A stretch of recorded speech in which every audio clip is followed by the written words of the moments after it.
Joe Rogan Podcast, check it out. The Joe Rogan Experience. Train by day, Joe Rogan Podcast by night, all day. It's a very good time to have a UFO expert in. A lot has been going on.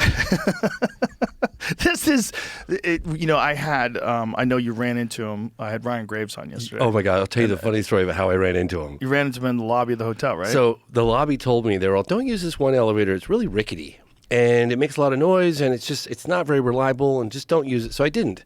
And then I was leaving 24 hours later to come down and get some coffee. And I was like, fuck it, let me take the rickety elevator. I was like, they told me not to take it, but I'm going to take it anyway. So I pushed the button. I'm standing there. I hear this. The door's open. I look. I see this shadowy figure in the corner. I'm like, Ryan Graves, what are you doing? He goes, I don't know. What are you doing? I was like, are you doing what I think you're doing? He goes, yeah. Did he tell you that?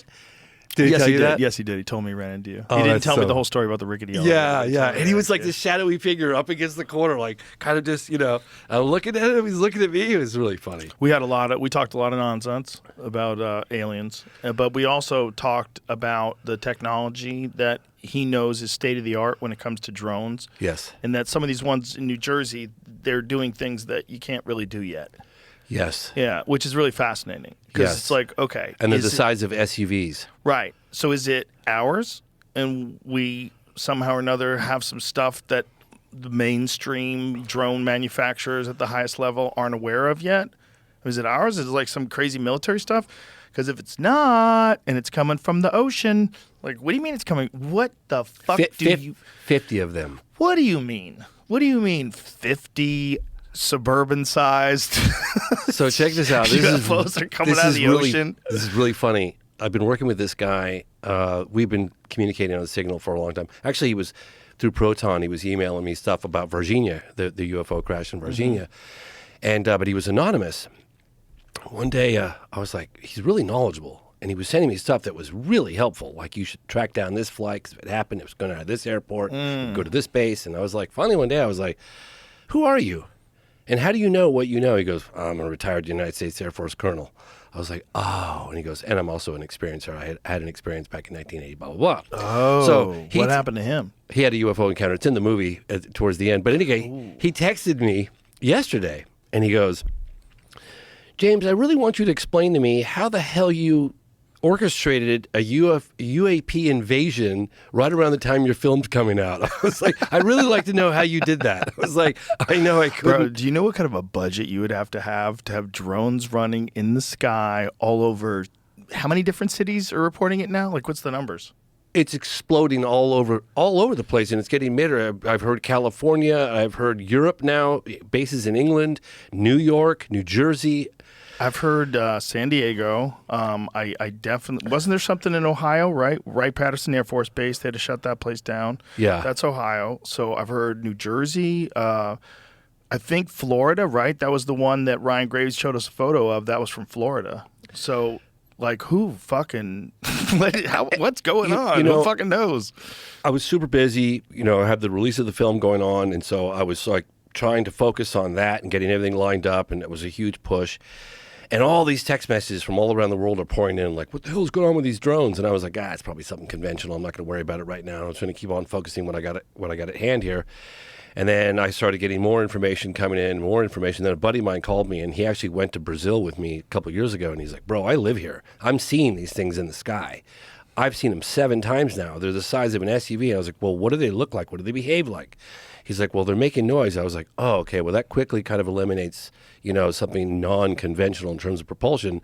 But then I got reports of objects that didn't make any noise and that would go silent. Say what kind of noise it was making? Like a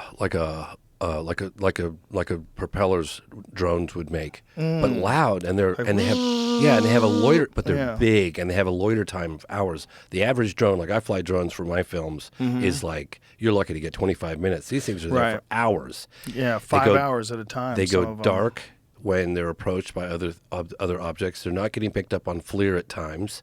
And then some of them have no noise. I've heard crescent-shaped. And then I heard about the ones that really got me because I contacted Christopher Mellon. I was like, Chris, what is going on, buddy? I really rely on him for good information. And he's like, I really don't know, man. It's a real shit show. And the U.S. government seems to be clueless right now. He goes, some of them are conventional, some of them are misidentified conventional craft, but there are other ones coming in off the ocean that are up to 50. The Coast Guard and police department are reporting that truly remain a mystery. And then you had Schumer at a press conference just like it was yesterday.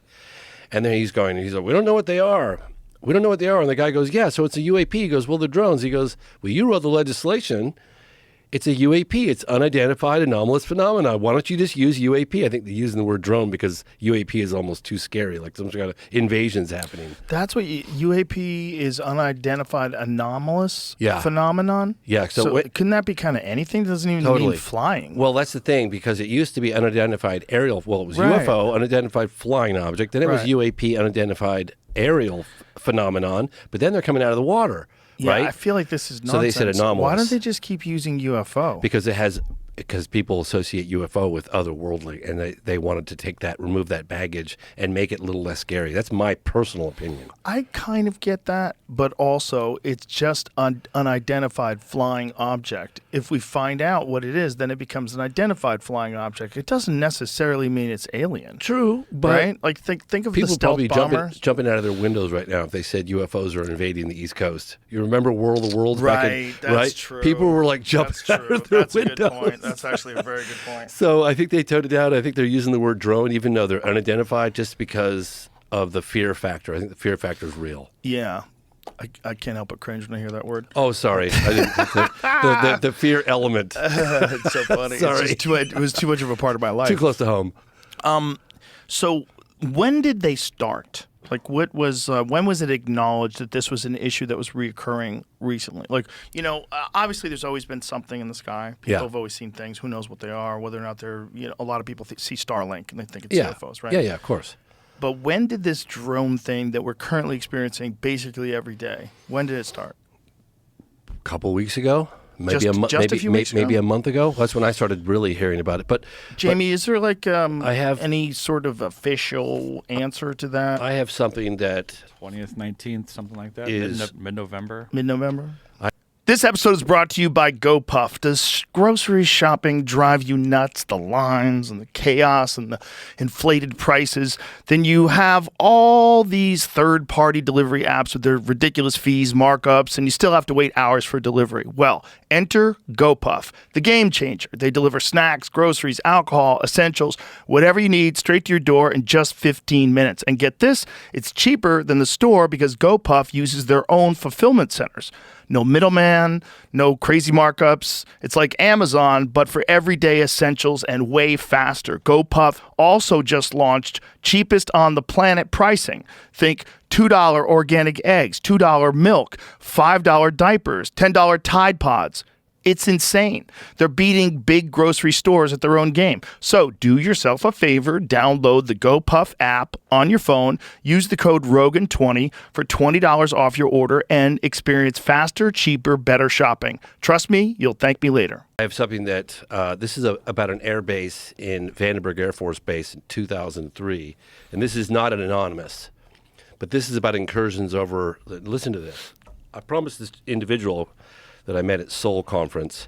He's a witness. He's a military guy. My name is Jeffrey Nusatelli. I served 16 years in the United States Air Force as a technical sergeant and a military police officer. In October 2003, my coworkers and I witnessed a series of extraordinary UAP incursions at Vandenberg Air Force Base in California. The initial event is known as the Vandenberg Red Square, and it was first mentioned during the historic UAP hearing held in 2023. The case involved Boeing contractors who witnessed a huge red square-shaped object, roughly the size of a football field, hovering over a missile defense system. The object was silent and had no visible means of propulsion. The contractors watched in amazement as the massive object slowly drifted east and vanished over the hills. I retained official Air Force records of the event, including the blotter form entry, which includes the names and contact information of all the witnesses, and provided it to select members of Congress, AARO, and the FBI. AARO is a new UAP task force, all-domain anomalous resolution office. After the initial event, several other UAP incursions took place at Vandenberg. I was on duty during many of the encounters, and I investigated the incidents as they unfolded. Now remember, this is not anonymous reporting here. They include a football field-sized craft that terrified security guards as it silently hovered over a launch facility before flying off at an unbelievable rate of speed. A brightly illuminated silent object that landed on the base flight line before accelerating instantaneously and disappearing into space. A huge triangular-shaped craft larger than a C-130 that hovered 50 feet over a police officer before it drifted slowly over the base. A blue-white liquid orb, roughly the size of his house, that hovered over his house on the base. The objects made no sound and had zero obvious means of propulsion. And he says, my experiences with UAP were awe-inspiring, exciting, and terrifying. I don't know why UAP are flying over our bases and our neighborhoods, but I do know the UAP phenomenon is of the utmost importance to all of humanity. I currently have 5 other military witnesses to the Vandenberg incursions that are all willing to testify tomorrow under oath that these statements are true. We need answers to this mystery and better government transparency. Thank you for the opportunity to share my story. Former United States Air Force Technical Sergeant and witness, Jeff Nusatelli. Whoa. Crazy, right? I mean, we're talking That's objects the size of a football field? That's bananas. And then they take off insanely fast, just like the Tic Tac. Straight up into space. So this was it. What was the exact date of this? This was 2003. There was a number of incursions during that year, up all the way into 2005. And he has the names, and they submitted it to the new head of Aero. That's interesting because that coincides with the Tic Tac. It does coincide with the Tic Tac. I wonder if there's vacation season. It's like every few years. Let's go check out what those guys are up to. You know what I mean? Maybe it's like a real pain in the ass to get here. Maybe it's one of those things like you can go to Australia, but it's a pain in the ass. It's 16 fucking hours on a plane. It's a long flight. Oh my gosh. You know I went what to South Africa one time, and that was like 22 hours. Yeah. I was like, this plane's going to run out of gas. That's exactly what I'm saying. It's like one of those things. It's like you can do it, but it's a pain in the ass. So maybe they only travel to Earth every now and again. How could these incursions have been taking place, and like here we are 20 years later, and we're only now really starting to talk about them? I think the reason being is if you don't understand it and you can't protect people from it because it's so beyond our capabilities that if just describing it accurately removes all confidence that our government has everything under control. That's one reason why. And also, if you have no answers, you don't know what the hell it is. Like, That's a very good point, yes. If you don't know what the hell it is, what are you even going to say? Hey, there's something that came. We don't know what the fuck it is. It's as big as a football field. Yeah. Shot off into the sky. We have no idea. They'd be like, what do you mean we have no idea? Yep. Hire someone who understands this. And then they'd be like, fire exactly him. Get him out of office. I remember like 20 years ago, bright-eyed, bushy-tailed, totally naive, still naive, but I was meeting with a general, and I said, God, it would be so amazing. This story is like so unifying, and we have this kumbaya moment, and we discover that, we're not alone in the universe, and wouldn't that be amazing, and blah, blah, blah, the implications for all of humanity. And he sat there almost chuckling at me. And he looked at me, and he goes, you got it all wrong, man. You got to see this through our lens. And I was like, through your lens? He goes, yeah, the military's perspective. I was like, okay, tell me. And I never thought about this before. You just mentioned it. He goes, okay, imagine this scenario. We sit there and we say, my fellow Americans, it has been brought to our attention that there are craft of unknown origin whizzing around with impunity in our airspace. They exhibit a technology that's light years advanced from anything that we have. We don't know who they are, where they come from, what they want. Shall they turn to be hostile? We have no visible means of defense against them. Thank you and good night. You're fired. You're fired. You're fired. And someone like Trump will come along. I'll make a deal with the aliens. Yeah, but do you see that predicament? Yeah. Like people always go, why the secrecy? Duh. Yeah, you have to have secrecy because you got to imagine the job of a politician in general, right? Like you have to pretend that you're going to be able to handle situations that you well know you're not going to be able to handle. Yeah. If you're running for president, you know that you're not going to fix this economy. All right? Stop. Just stop. Everything's going to be, I'm going to wave the magic wand and it's all going to be taken care of. You know you're not going to implement electric cars over the... Stop. Stop. Shut the fuck up. There's not enough batteries. So if you're lying about all that, you're probably going to lie about whether or not you can handle the alien threat. I will unite us. I will unite us as a planet so we can deal together with the aliens. Yeah. Let's do That's all you'd have to do is just say some bullshit like And then that. someone probably bends his ear when he gets into office and is like, yeah. A good speaker, About that disclosure. a J.D. Vance, like a guy like that, very bright, young, energetic speaker. He could convince people he could talk to the aliens. He could convince people. He could convince people that he can unite us all. Have you seen the program? No, I have not. Okay, so there is... Explain it to everybody. Okay, so the program basically, it's funny because the last time I was on the show, we were talking about an alleged crash retrieval case that took place in Varginha, Brazil in 1996. And your documentary on it, which is Moment of Contact. Amazing documentary. So we're talking about that, and I came off the heels of doing the Phenomenon, which touched a little bit on a potential crash retrieval program, but then it was like, then it was the crash retrieval over in Varginha, Brazil, and then I got hyper-focused on that, and then I had was a personal journey for me was, okay, the elected officials, what do they know, and when do they know it? Do we have a crash retrieval program? That's what I set out to do.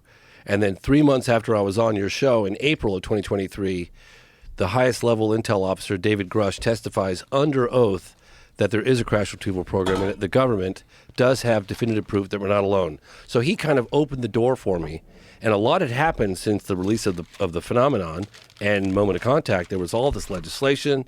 There was the first congressional hearing. There was behind closed doors meetings with a number of intel officers and witnesses. And then you had the second congressional hearing, which was David Grush, which was absolutely phenomenal. I'm sure you saw that. Yeah. Right? And then just recently, just a couple of months ago, we had the third congressional hearing, which I actually, funny enough, got to attend. So it was the first time in my 30 years investigating. I was actually sitting behind people while they were testifying under oath about legitimacy of the Phenomenon as well as there's a crash retrieval program. I mean, people have to understand that feel like maybe these things aren't happening fast enough. Just a couple years ago, they didn't even admit that the Phenomenon is real. Now there's people testifying under oath that we have a crash retrieval program. So drip, drip, drip. Things are happening. They're not putting the genie back in the bottle.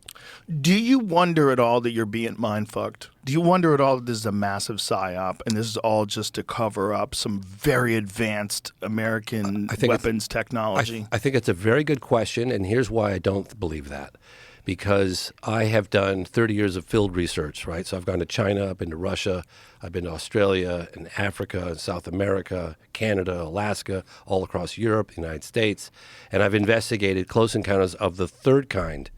And I would ask your audience, don't take it from me, but the United States Air Force investigated and categorized close encounters of the first, second, and third kind, right? During their official capacity, Project Sign, Project Grudge, Project Blue Book. Great fucking movie, by the way. If you haven't seen it, folks, Close Encounters of the Third Kind, probably the best alien invasion movie of all time. Dr. Hynek has a cameo appearance in that film. Did you know that? I had heard that. Yeah, I so don't remember who he was, though, but wasn't the French guy? Didn't he? Yeah, Jacques Vallée. He's supposed to be Jacques Vallée. Jacques Vallée has a cameo. Well, there's a guy acting his part, but actually Dr. Jalen Hynek, who's a scientific advisor to Project Blue Book all those years for the Air Force, actually has a cameo appearance, smoking a cigar during the encounter. And that's him. Right. That's Dr. right. Hynek. That's right. Yep. Smoking a pipe. Smoking a pipe. And a lot of the cases right down to Richard Dreyfuss's face being burned by the UFO, those came directly out of Project Blue Book files. Even the description of what the entities looked like. Close encounters. Again, close encounters of the third kind. This is the United States Air Force documenting this stuff. Yeah. And he took it directly out of Project Blue Book files and made a movie out of it. And as a little wink, wink, nudge, nudge, he has Dr. Hynek have a cameo appearance in the movie. You know what? Most people don't know that. It's a fantastic movie, too. It's a great movie. Because it's a movie that's filled with, it's not like standard UFOs land. Like there's some play going on. There's some weirdness to the way they interact with us that sort of is much more realistic. In terms of like the things that people experience, they experience interactions, very strange interactions. And when they had those little orb-like things that were flying around in the movie, that's all straight out of like... Yeah. Oh, 100%. I remember I had a buddy of mine who was a pilot over Europe in the 70s, and he used to come for family dinners, and he was always talking about it, and I was like, yeah, whatever. And then later we're all in the Foo life. Fighters. When I started getting interested in UFOs, I was like, Michael, Tell me about that UFO encounter you had, that red orb, because it was just like it was in the Close Encounters of the Third Kind, Steven Spielberg's movie. And it was like, they took those files directly out of Project Moving Files and right onto the big screen. That's what the Foo Fighters were, right? Yeah, Foo Fighters too. They had little orbs. Yeah, little orbs. Fighter pilots are flying around. They're seeing these things with them. Well, but let me ask you, and this is why that I don't think it's a PSYOP thing. Because, I don't think it's a PSYOP either. Well, the reason why I don't is because, okay, I don't just believe Grush because he testified under oath and he's a high-level intelligence officer. Well, that's very impressive. I believe Grush because his claims align with my personal research in the field. Remember, I've investigated crash retrieval programs, crash retrieval cases, right? Mm-hmm. And so when I put out Moment of Contact, well, actually, when I went in to put out Moment of Contact, people were going, James, you just dropped one of the biggest, most successful UFO films in terms of transcending the UFO community and penetrating a much broader, more mainstream audience. Are you sure you want to put out a documentary that deals with an alleged crash and live aliens walking around the town of Varginha, Brazil? Like, seriously, that's what you want to put out there? You got access to like Harry Reid and all these intel insiders, and now you want to do that? You're going to tarnish your reputation. It's a bad... Who gave you that advice? A lot of people did. They were... I wish you called me. Well, like, James, you can handle it. You probably heard about Moment of Contact, and then you thought, this sounds too crazy. Then eventually you watched it. No, I thought, I always think a crash and contact sounds crazy. I know it does. I always think that. But I would have never told you not to do it. Oh, okay. I would have never told you not to do it. You're really good at this. You know how to, you're really good at, explaining But you UFO look at half phenomena. the town talking about it, including the mayor. That's an incredible story. It's an incredible story. It's a phenomenal story. It's one of those stories where you're like, if everybody's in on this, this is crazy. If everybody's telling it, and there's not one contrarian that comes out and goes, they all told me to lie. I'm not fucking lying. This is stupid. They're doing it for tourism. Not one person? Come on. There's always some hater. There's always some hater who wants to ruin your gag. I remember. You know what I mean? I told you. I remember when I was making Moment of Contact and I wasn't done with it yet, Lou Elizondo was like, he's like, James, he called me up. He goes, I need a copy. I was like, the film's not done. I don't care. I need a copy. Give me a rough cut. I don't care. I was like, okay, what's the urgency? And he's like, you don't understand who's watching this right now. So I was like, okay. So I'm giving him copies, and I had absolutely no idea ever in 100 million years that I think we're going to be having, months after the release of Moment of Contact, a congressional hearing under oath that was a crash retrieval program. What year did Biologics. Moment of Contact come out? It came out at the end of 2022. Do you think Biden watched it? Do you think he sat down with Biden? That would have been wild. God, he's been so dismissive of it all. Obama said a lot more about it. Why? Because he's already in space. He's in space right now. He's like, go talk to Obama. He's in orbit right now around Saturn. Really? Saturn. That's the best you can do? He's like Dr. Manhattan. He's on the moon in a glass house. Okay, let's say, if you're listening right now, you have nothing to lose. You're the president of the United States, sir. Release the hounds. He's never running ever again. Exactly. He's not running for a second term. Yeah.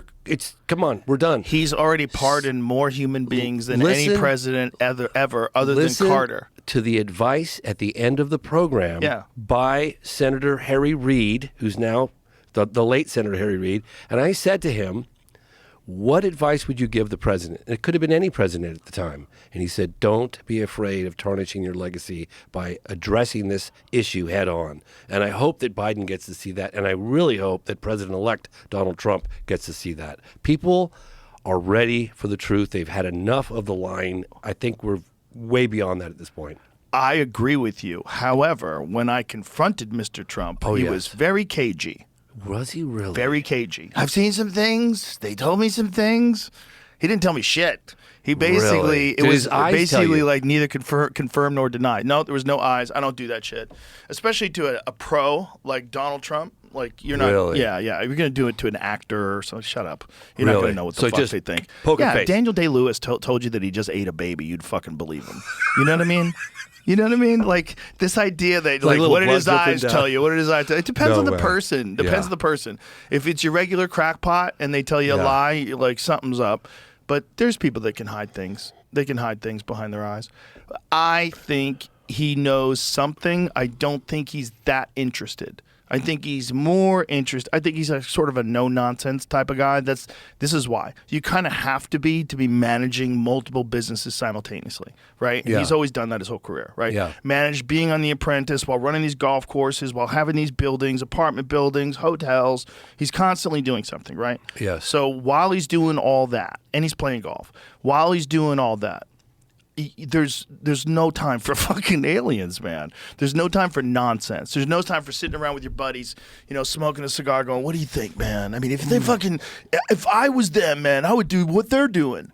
I wouldn't even, there's no time for that nonsense talk. That guy's got businesses. But we got objects of unknown origin flying over residential areas, flying over military bases, flying over nuclear silos. Well, now I think he's much more interested because That's a matter of national security. People it is are now. freaking out. Like, what the hell are we seeing? And they're going, we don't know what they are, but everything's fine. Well, There's he's totally addressed it. safe.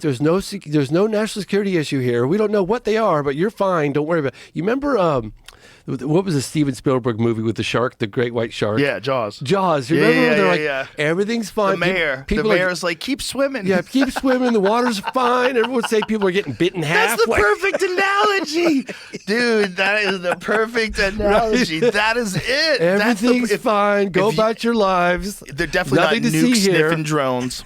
Come on, nuke sniffing drones. So what if some nuclear my material was gosh. just stolen Oh my off a gosh. cargo ship? Whatever. Guys. All the online conspiracy stuff is crazy, and I get a lot of it because obviously what I do. Of course. And people send me all kinds of stuff. I was like, well, hang on a second. I wish I could put boots on the ground, but no, there's something really weird going on, and the fact that they don't know, or they're claiming that they don't know what it is. And here's another really funny thing. I actually in the program that I did now, and I hope you get a chance to watch it because it's crazy. It's got. Tell people what it is. Okay, so basically, I was talking to you about earlier. Tell people the title, the whole thing. It's where they called can The see Program. It's going to be on. It just came out. It's at number 1 right now. It's on Amazon. When did it come out? Yesterday. Oh, beautiful. I know. So it came out yesterday. It's on Amazon. It's on Apple TV, and you can Google because the algorithms are just starting to catch up with it on Google right now because everyone's like, Nice. I can't find it. Look up The Program and then Google James Fox UFO documentary, The Program. You will 100% find it. It's being also made available internationally. They're working as fast as they can to get it up. It just went up yesterday. It's the most independent film from start to finish that I've ever made. And it covers what happened, because everybody thinks the government suddenly had this epiphany to decide to be more transparent with the general public. That's not what happened. What happened is there were a couple of intel insiders in the Pentagon reviewing some of this classified data, or so-called classified data, and resigned in protest of excessive secrecy. They found a loophole. This is Lou, probably Jay Stratton, I don't know for sure, definitely Chris Mellon, and they walked these evidence tapes out of the Pentagon through this loophole. They bent the rules a little bit and onto the front page of the New York Times, right? So that happened, and it was exploded. You remember that. And since then, there has been this unprecedented push by a bipartisan group of lawmakers to find out what the intelligence agencies know and when they knew it. And so that started happening behind the scenes, right? So it was 2017, 2018, 2019, 2020, 2021, and then in 2022, they were like, we're having a congressional hearing. Congressman Andre Carson, I think he's of Wisconsin, but I'm not positive, he spearheaded the first open congressional hearing, public open congressional hearing. And in that congressional hearing, they acknowledged the fact that the phenomenon was real. It was slowly introduced that we were not getting told the facts. There was a document that came out called the Wilson Davis Memo, and that was about the discovery by a former DIA guy, Admiral Wilson, of the crash retrieval program that was like maybe 20 plus years ago. And none of the names or anything in that document were redacted. I cover that memo in the film. And then 2023, another congressional hearing. This time it was David Grush talking about the crash retrieval program. It's been a steady progression. And so a lot has gone on between 2017 and 2024. And that is what this film does, is it covers behind the scenes effort, bipartisan, a group of lawmakers' effort to find out what the intelligence agencies really know. Yeah, and people that were, and in one of them, there's an encounter, and I think I remember you hearing about it, because you wanted to get a hold of David Grush, and so you contacted me, and I actually had a drone up in the air in England, and I know, and I had my phone attached to my drone thing, because that's what it was using as a controller for the screen, and I'm flying the drone, and there was a huge windmill, and I saw this windmill, and I was like, oh, that's going to make a beautiful shot for the movie, and it is in the movie. So I'm up there flying it, and the wind, the turbines are going round and round, and I can't quite tell how close my drone is to them. Oh, no. So I'm paying really good attention, and I'm getting close to these big turbines, and all of a sudden my phone's ringing, and it's you. I'm like, oh my God, I can't not answer this. I got to answer. So I answered it while my drone was up there. Oh, no. And we talked briefly, and you said, hey, can you get me in touch with David Grush? I said, yeah, I got a guy that can put you in touch with. That was Jason Sands. And I guess you and Jason Sands talked about this alleged encounter in 1994 with this entity, alien, whatever you want to call them, in the desert. Yes. So that was crazy story. Crazy story. But in any case, so when you watch the movie in the program, you'll see the drone flying dangerously close to these, and that's funny, a little inside thing. So it didn't I was crash. on the phone. It didn't crash, but I was on the phone with you when it happened. But when you watch the footage, it's like, wow, that's really close. Is that guy public with that story? So Because otherwise I would discuss it. yeah. Because it yeah. sounded so nutty. No, yeah. Okay, so here's what happened. This is funny because when I was in Washington, D.C. with Mellon and this gentleman, Jason Sands, I'm using his name now, and Mellon looked at me and he goes, this guy's story is pretty wild. I was like, what do you mean? He goes, really wild. And we're sitting down having dinner, and Chris Mellon orders a drink. He had a tequila, so whatever. Anyway, and we were all having dinner, and Jason Sands starts telling the story about this alleged encounter in 1994, and it's one of the craziest stories, and I've been doing this for 30 years, and this story is nuts, okay? You remember it. Oh, yeah. So yeah, I went like this to my phone when he was telling it to me like there was one. Yeah, me too. Yeah. Me too. So It was one of those, wait, what the fuck did you just say? Insane. Okay. Yeah. So Tell everybody what we said. I will. I'll get to that in 1 second. This is the reason why I can. Tease them. Well, no, this is the reason why I can discuss it publicly. I know.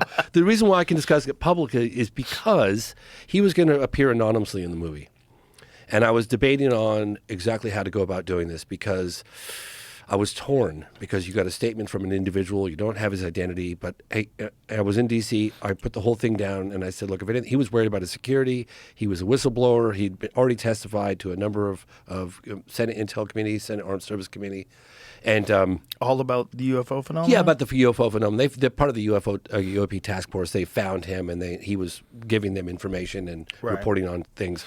And so he goes, I'm really fearful. I don't know if this witness protection program is going to be that helpful. I'm worried. I said, look, if you're concerned about the story getting out or not getting out, if you want, I'm here. You can come to our studio, and we could film you on camera, and if anything happens to you, it could be released, and it could be a little insurance policy for yourself. He goes, that sounds great. Let's do it. So I did a whole film about it. And then I'm periodically posting clips or just still frames and updates on the movie as I'm making it, as I do on social media. And I posted this one scene, and it had a clipboard in the scene, and on that clipboard, if you zoomed right in, it had his name. So I posted by accident, I posted the damn thing, and my phone starts blowing up 10 minutes later. You just revealed this guy. What are you doing? Take it down. Too late. Too late. So it was out there, and he's getting all kinds of heat. So as a result of it, I'm giving the truncated version. He basically had to go through the DOPSR process, which is basically pre-publication of authorization of what you can and cannot say. Excuse me. So he basically could talk about a number of cases that were in the film. We had to blurb out one particular word, which in the movie it's blurred out. We had to do that. That was DOPSR. So it was the winter of 1994. There was a unidentified flying object that was picked up on the base. Old school UFO. Oh yes, sir. Not Old UFO. school. No, It was a UFO. It was picked up on the base, and it was recorded by sensory data, and it was picked up on camera. It had camera footage of it from different locations. What did it look like? It looked like it was weird shaped. It was like an unusual shape, and there's people talking about it. It's in the movie. And the film is in the movie? The film footage that leaked from the base is in the movie. So you can see what it looks like flying around? Kind of, yeah. It's kind of blurry in some spots and Yeah, you'll see it. So It's in the program. it's in the program, yeah. And then you hear all the voices. I actually had the voices cleaned up. You can hear people talking about, what the hell is it? Is there a clip we could see online? Just so I could show people what it looks like? Damn, I'm sorry.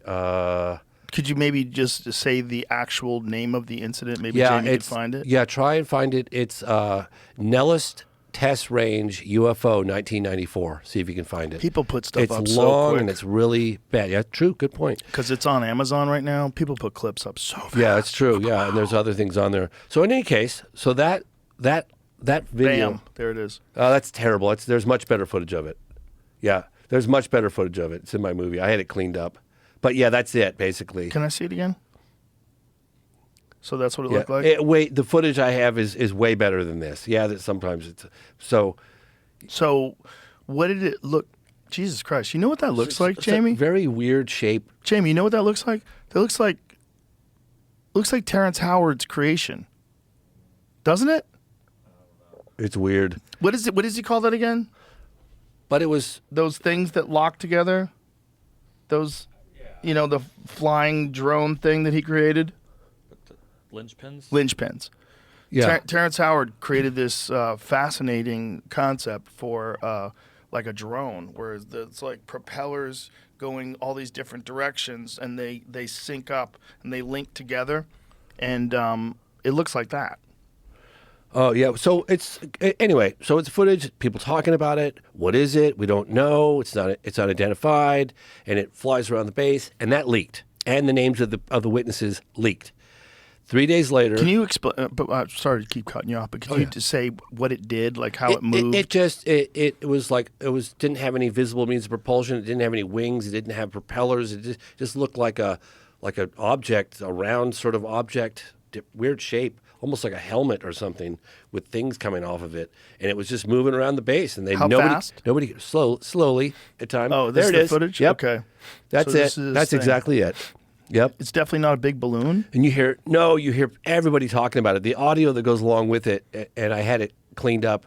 Is they're all talking like nobody knows what it is. And So this is zoom. Is this why it's moved around like that? They're trying to keep it in focus and they're zooming on it? It's all. Mr. Sands explains all of that in the film, the program. He talks about it. So anyway, this leaks. People's names, the witnesses leaks, and 3 days later, he's in a convoy. Gesundheit. He's in a convoy, and it's early in the morning, and there's 3 jeeps, in convoy on a dirt road heading out Nellis Test Range. And they see what looks like maybe somebody was involved in a plane crash, somebody that was struggling out in the middle of the desert. It was early in the morning, it was wintertime, and they're looking at this individual and like, oh my God, is that a person? That individual needs some help. That individual looks like they need some help. They look cold. Their skin had a slight blue tint to it. And they're looking at this gentleman and they're like, hey, stop the convoy. This person needs help, medical attention. Maybe they had a plane crash, and so we're going to help this person out. And they pull the convoy over, and this individual comes up to the car. Jason Sands gets out the right side of the door, and as he's getting out, somebody in the truck screams, he's got no effing ears. And Jason says he turns around and he looks at this guy, and he had the same kind of uniform that they had on, but the uniform was just immaculate. Like there wasn't any dust on it, no dust on the boots. And he was thinking to himself, well, that's weird. This guy's got no ears. Is this guy some kind of mutant? And he looks at him and he said his eyes were a lot bigger. It's all illustrated in the movie. And then he starts talking like, he said it was like a snake bite him, and he was just paralyzed with fear. It was really scary. What am I looking at? Is this a human? Is this a mutant? Is this an alien? What is this? And he starts talking to him in gibberish. But he said he started to understand, like telepathically, everything this person or entity, being, creature, alien, whatever you want to call it, was saying to him, and he was looking for some kind of metal. And he didn't know tantalum, and Jason Sands like, I don't know, I don't have any. You mean titanium? And he's like, no, tantalum or something. And this conversation goes on for a bit, and then the guy just wanders back off and gets into that little craft that looked very similar to what you just saw there, and flies away. And he sort of stair-stepped away, and everybody sort of came out of this comatose state, and off they went. And we have the names of the other military witnesses that were on duty during the encounter, the alleged encounter. People are going to criticize me because I'm reporting on a close encounter of the third kind. But this, Jason Sands says he's willing to do a lie detector test like public. He's willing to testify under oath that everything he's saying is true. We have a date, we have a location, and we have the names of the other on-duty officers. So what I'm hoping is, despite the level of criticism I'm going to receive for reporting on this, is that other individuals that have more information on this are going to be inclined to come forward. I also met with people in the Senate Armed Service Committee, Senate Select Committee on Intelligence, in the House, and they said Jason Sands is who he says he is. He checks out. He's named previously classified programs. He's identified. The guy's legit. His credentials check out, and so I opted to go ahead and report on it with the hope that more information will come out on it. Listen, man, there's nothing wrong with reporting on a story like that. There's been a bunch of them. It's not a small number of these things where people have experienced these things. Yeah. And imagine if it's true. If it's true, they're yeah. not all liars. I can't believe they're all liars. It's hard to imagine. Imagine being that person who had that experience and not have anybody believe you.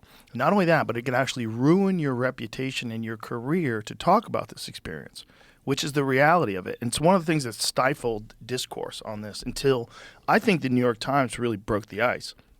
I think in 2017 when they published that, all of a sudden serious people who were unwilling to talk about UFOs before just for the ridicule. Yeah. Now you've got the gimbal video, the Go Fast video, you've got fighter pilots, Commander David Fravor, you've got these people discussing these things openly and like, okay, this seems like something that a serious person can discuss now. And so then it's open. But actually meeting one and talking to, it's like the Varginha story. Like when I told people the cop picked it up and carried it in the car and the cop died Manhandled it. Some horrible bacterial infection that they couldn't cure. He was rubbing himself down with rubbing alcohol, according to his family. Like he was like, this is greasy stuff on my skin. And he was rubbing himself down and he had the stench, smell, grease. Yeah. And then I interviewed the doctors. There's a couple of, actually going back to Brazil next month.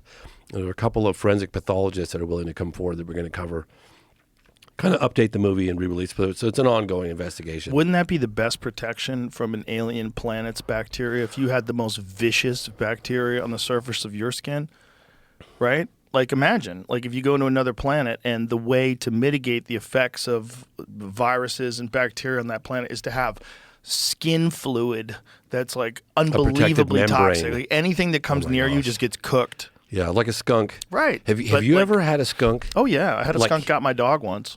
I took out this guy's garbage one time, and he's like, hey, I think it's in my garage. And he flipped up the thing and dropped it in there.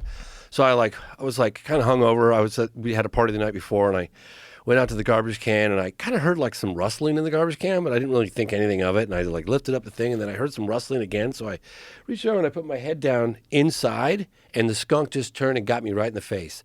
Now, I held my breath. My God. I held my breath, and I closed my eyes at the last second, and it went right through me. It penetrated my molecules. It was so powerful that it was paralyzing. Absolutely paralyzing. Can you imagine just a smell that's their way of defense? It's just the stench that just goes through your body and just paralyzes you. That's crazy. Anyway, you got it in the mug, huh? I got it right in the face. Wow. How long did it take before you didn't stink? Because you smell probably 2 normal weeks. Now. No, I was wondering, how long would that wait? It was several weeks. Yeah, and I tried the tomato, and I tried the baking soda, and I think they have special soap now just for skunks. But when my dog got zapped, she got zapped in like 1980. I think it was 1980 because I was living in Jamaica Plain, and she went out in the backyard, and I think she thought that it was our cat because we had a cat that was black and white.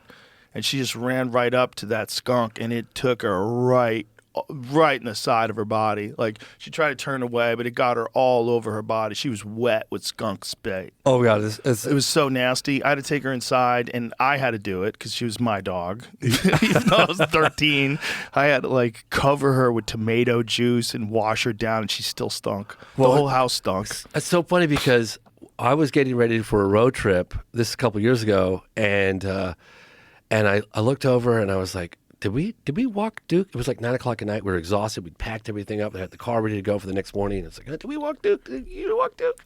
Take Duke, our dog. So I was like, it's 9 o'clock. I'll just let him outside. And I hear him like, no. And then he goes, and I thought, oh my God, he just got eaten. Somebody just ate him. I was like, oh my gosh. And I ran out there to look for him, and he comes running in. He jumps in bed, covered in skunk. Oh. The whole house, like, it was so strong. It's unbelievable. That smell is just like, and it's then so incredible. And the way someone wanna explained this to cry. me, like animals like bloodhounds and bears, they have an insane sense of smell. Oh God, like 100,000 times stronger than ours, right? Right, but they can pick up parts per million the way we pick up skunk. Really? Yes. Oh my God. So think about that. So if a skunk gets hit by a car like a mile away, you can smell it. Have you ever driven in your car? I don't know if it's a mile. I could drive over it, and then my car smells like it. Yeah, if you're in the neighborhood where a skunk got something, you could smell it. Yeah. For some strange reason, it permeates. It carries more than any other smell. With dogs, that's how they smell everything. They're like, oh, Roscoe's home. Like they can smell things that you can't even imagine they can smell, especially like a bloodhound. And then a bear can smell like, what is a bear's like ability to smell above a bloodhound? It's something crazy. My friend was Sharks in the ocean can sense blood from miles away, right? miles, It's incredible. insane, miles away. They could smell blood miles away. God, something I remember. Look at this, 300 times. Look at this. This is crazy. Wow, Bears are the best sense of smell of any animal on Earth. For example, average dog sense of smell is 100 times better than a human's. A bloodhound's is 300 times better. A bear's sense of smell is 7 times than a bloodhound's, or 2,100 times better than a human's. Unbelievable. That's why they say when you go camping, put your food up in a tree or something. Oh, right? 100%. You have to. Yeah, you can't have it in a tent at all. Oh, when I was a kid, we went camping, and the bear broke open our cooler. Wow. Yeah, people just had regular coolers back You'd then. have like a little cookie in your pocket and be in bed in your Oh, tent. yeah. And you're gonna have an issue. Oh, 100%. Yeah. Wow. 100%. I remember when I was a kid, I went camping and they were like, "Don't have any food." I was like, "Yeah, whatever," like that. And they're like, no, put that stuff. And they were really adamant. I was like, "Why are these guys making such a fuss? The bear's not gonna smell a cookie in my pocket." Like, of course they will. They'll look at that like a wonton. Like, look at that soft outer layer and there's meat inside of it. They're gonna look at that tent like, look, it's trapped in there. Oh my gosh. The meat is Oh, my trapped in the gosh. tent. This is crazy. What was that one movie called where they got the grizzly man or something? Remember? Yeah, Grizzly Man. That's what And they it's came called. and got him. Remember they? Well, he it's a thought he lot more became than one with that. the grizzlies, and then he got eaten. It's a very complicated movie. That's a Werner Herzog film. Yeah, Werner Herzog. Yeah. Yes, It's a really funny and the movie. camera was rolling, and they played it. Sort of. The camera was rolling, but the lens cap was on, so there was an audio. So it's just audio. Yeah. That's even worse. The 'Cause it audio, leaves up by to the way, folks, imagination. the audio you hear on the internet, that's fake. Oh, it is. That's not the real one. The real audio, Werner Herzog told the lady to destroy it. Destroy it. No one should hear this. So he heard it. Yeah, he heard it. It's long, because bears don't kill you, they eat you. Like a salmon, they don't kill salmon. They just put their paw down and start pulling chunks off of it. That's what they do with people, too. That's terrifying. Well, they don't have any predators, so they don't have to kill things and then, worry about someone taking it from them. You're not Oh my taking God, shit it's from a bear. terrifying. Especially a grizzly bear. You're not taking shit from a bear unless you're a bigger bear. So, like, all the other animals have to worry. Like, mountain lions kill quick because wolves will steal from mountain lions. And apparently in the areas where wolves have been introduced, it's actually become a problem because mountain lions are killing much more than they normally do. Because mountain lions will kill like a deer or 2 deer a week, something like that. And they eat Yeah, 2 they deer eat a 'em. week. That's a lot of meat. Well, they're big. A big mountain lion is 150 pounds, and it's a big cat. Their cats are they're obligate predators. All they eat is meat. Bears will eat a little berries. They'll eat a bunch of shit. Not cats. So the cats are killing more because the wolves scare the cats off of the kill. So if the cat's on a kill and a bunch of wolves show up, the cat will just get the fuck out of there. Like, fuck Why? this. Because he feels he didn't want to defend himself against the wolves? Exactly, because wolves hunt in packs. So there might be 13, 14 wolves and one cat. The cat will just get the fuck out of there. Cats run from dogs, right? Like, they have a fear of, like, canines, and I think it's from wolves stealing their food. So, like, that's how they hunt cats. The way they hunt them, you have to tree them. because otherwise you're not going to find them. If you find a mountain What do you lion, mean by tree 'em? you have to get the dogs to bark them up a tree. Oh, so they run up a tree and then wow. they shoot them when they're in a tree. Shit. Yeah, and it sounds cruel, but listen, they have to do that to manage the populations. If they don't, they start eating dogs. That's what you get in San Francisco. California still kills mountain lions. They kill as many mountain lions as they would if they gave tags out to people to kill them, because you have to kill certain numbers of them for depredation, because they'll start killing livestock, they'll start killing dogs. In the Bay Area, the problem cats that they wound up killing in like San Francisco, and up there, half their diet was pets. Really? Half their diet. Half their diet was house cats. People's dogs, cats. Dogs and cats. That's half their diet. Half of their diet. So you manage, 100+ pound cat, and he's running around just eating dogs. You leave your dog in your backyard, gone. Happens all the time. Wow. It happened to my dog. Really? Yeah, my dog in Colorado got eaten by a mountain lion. It happens. Oh God, I'd feel so bad for my little time. guy. It's I think terrible. I'm not there to protect my little feller. One time I was hiking up this mountain, and I had my son with me at the time, and he was in that little pouch. That little pouch that you put him in the front. Like he was probably maybe 2.5. And I was hiking this mountain pretty daily. And it's funny actually, because when I went up there without him, I was like, well, this is why people hike with weights on. This feels amazing. I could run up this mountain. But anyway, I was going up the mountain, and I had my dog, my little Duke, and I had my son walking up this mountain, and I come around this, go to the left hand. It's a pretty exposed, not too many trees, some bushes, and it's a hot, sunny day. And I see this leg of a deer, just fresh kill with blood on the ground. I was like, God damn, what the hell looked, wow, that's fresh. I was like, huh. I kind of keep going and come around the corner, and there's a long straightaway. The hill goes up like this. And I see what looks like a big, greyhound dog, kind of light brown, kind of walking kind of back and forth like this with a tail. And I was like, man, who the hell's greyhound is doing out here? What the hell that's a mountain lion. I was like, holy shit. And the mountain lion turns around and looked at me, and I had my kid. I was like, shit. So I grabbed my dog, and I turned around, and I started running, and I knew that I shouldn't be running. So I'm running going, I shouldn't be running. I know I should be running, but I wanted to get around the corner and get it out of its line of sight. And then I go, well, if he comes up on me, I'm going to have to throw my dog. I was like, I looked at Duke, and I said, if it comes down to it, Duke, you're going to have to take one for the team. My God, that's a horrible choice. It was a horrible choice, but I had my son. Of course, I get it. But I remember looking at him, too. And I was looking at my dog going, oh man, this is a horrible decision I have to make, but if it comes down to it, I'm going to have to sacrifice you, buddy. I love you. But it didn't come down to it. But I remember running going, you're an idiot, James. Why are you running? You're not supposed to be running. You can't run. Well, that's the problem with mountain bikers. They get got because when they pass by a cat, it's almost like rolling a ball of yarn past a kitten. Oh. They're predators. And they'll catch bikes, huh? Oh, yeah. They run. get people on bikes. Yeah, that's happened a few times. They get people on bikes. They get joggers, people on bikes. They think you're running away from them. Could you imagine what it was like to be running for your life? Having something like that chase you? Yeah, I can. I mean, it hasn't happened to me, but I've seen them. I've seen 3 of them in my lifetime. Only one of them that scared the shit out of me. I saw one in Colorado. I saw one in Montecito, the Santa Barbara area. It was small. Those are small ones. They were 50, 60 pounds.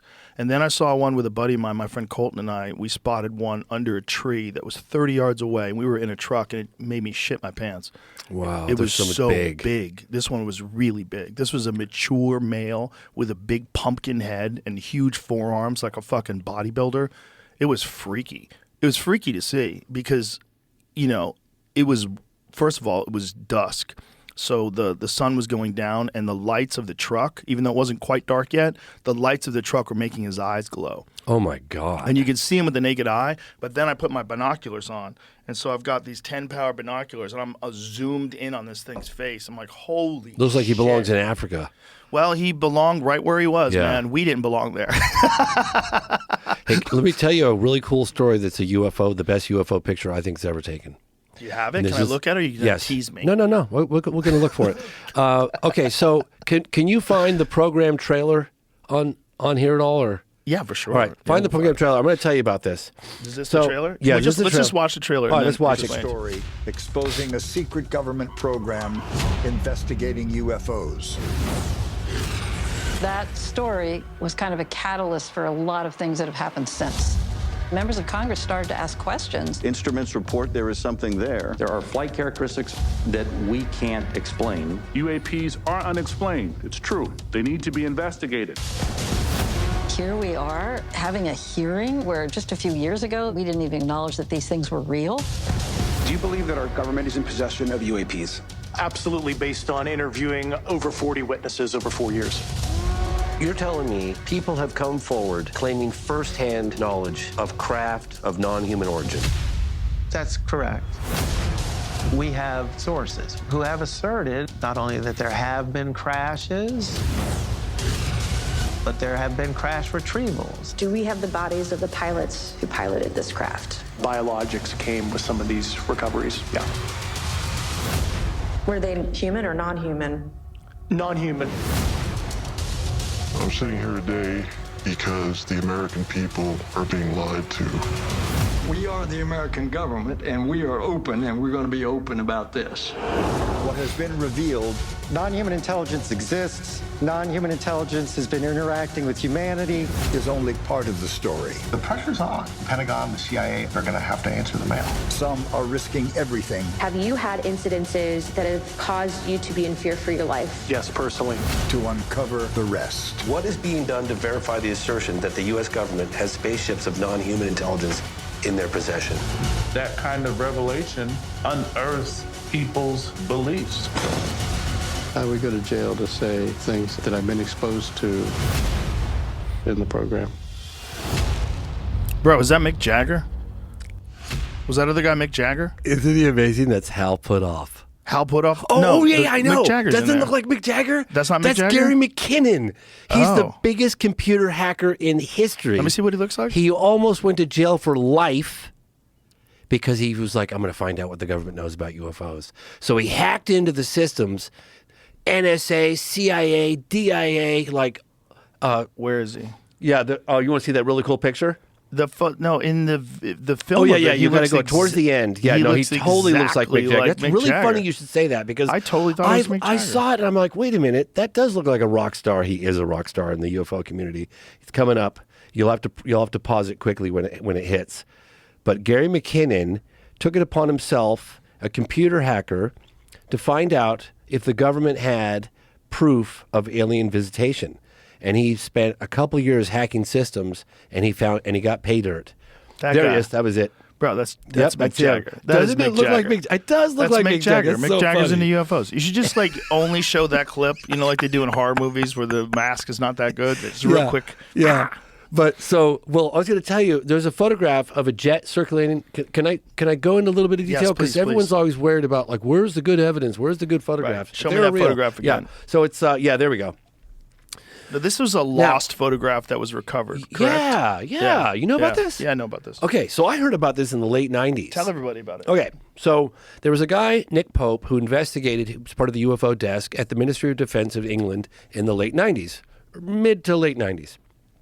Maybe even as late as early 2000s. But in any case, and I was interviewing him for a number of my films. I did a film called Out of the Blue, I Know What I Saw, before I did The Phenomenon. And I asked him, like, hey, man, you were a part of the UFO desk at the MOD. What was the best case you ever saw? And he goes, oh, man, 1990. He didn't give me the town. It was Calvine. But he said Scotland, there were two poachers. They called them hikers, but they were actually poaching. And that's what made me think about this when we were talking about animals earlier. And he said it was late in the afternoon.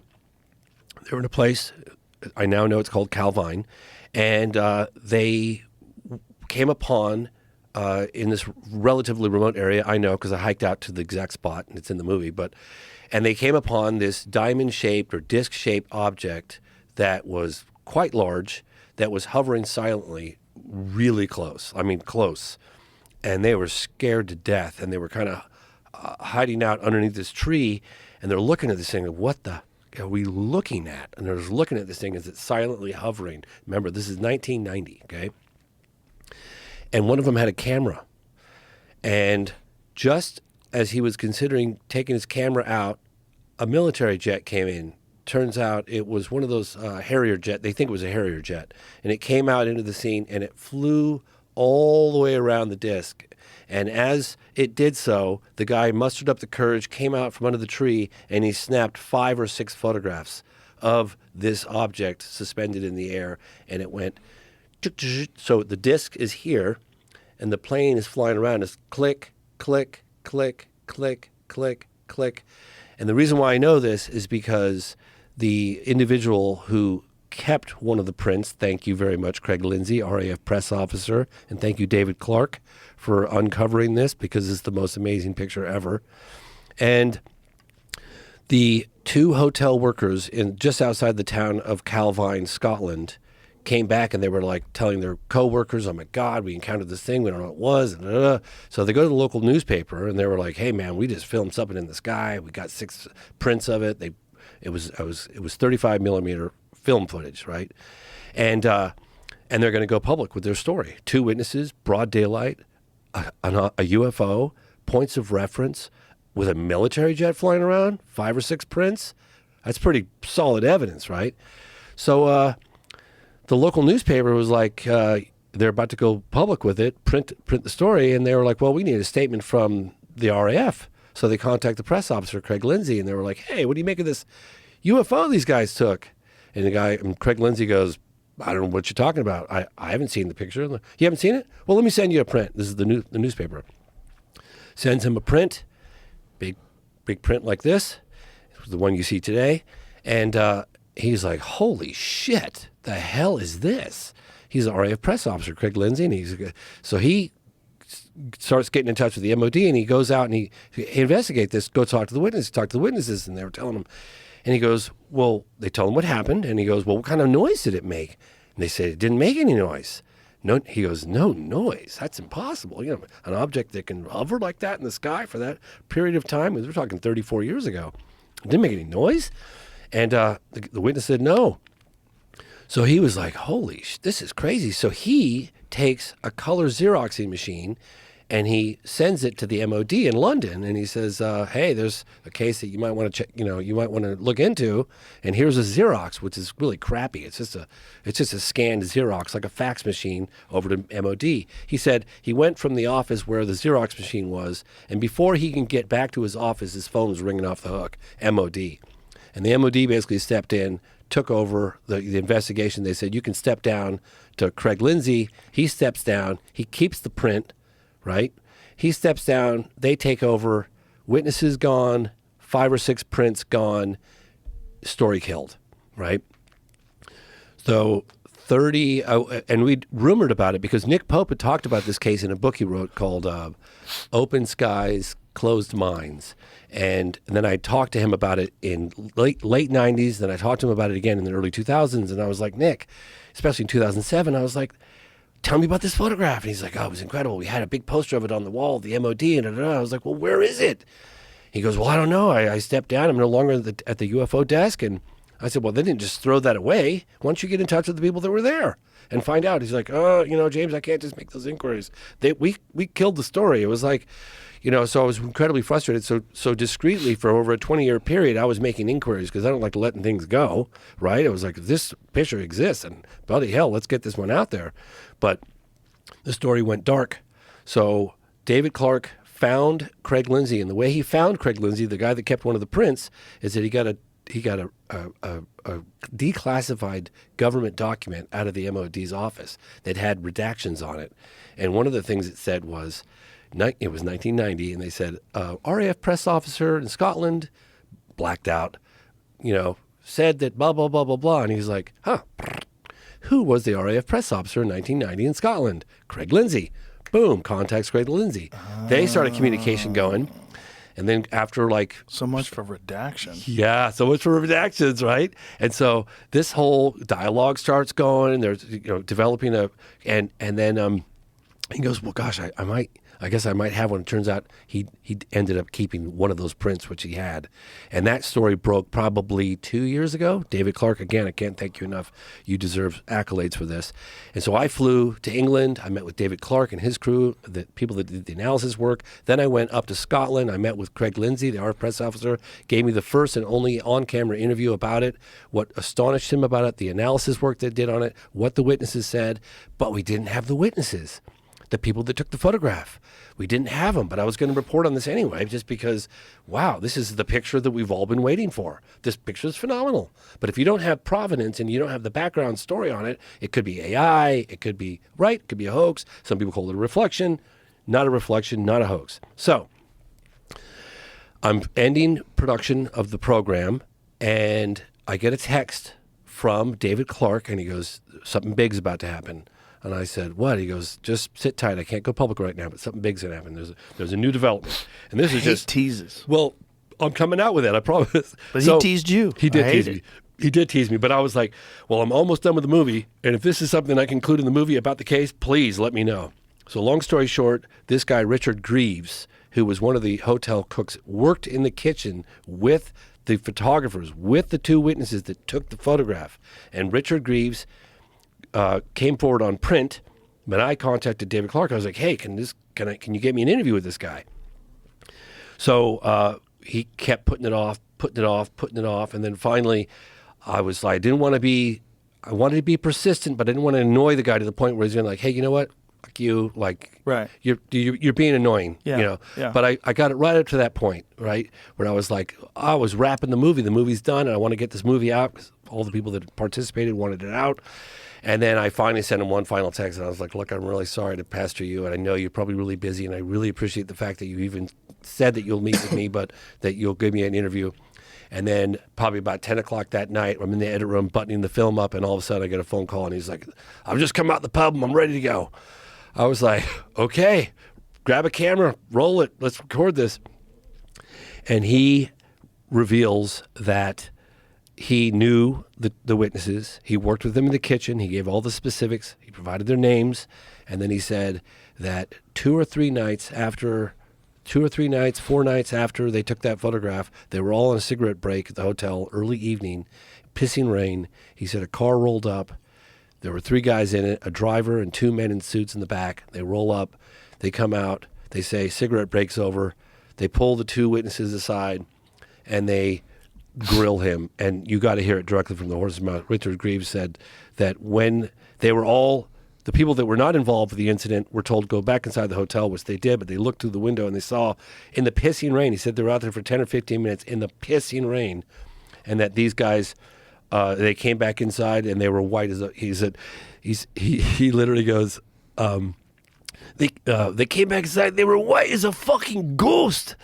And which we all get a good laugh out of, but and then they started drinking heavily, and within a couple of weeks, they vanished without a trace, and they've been gone ever since.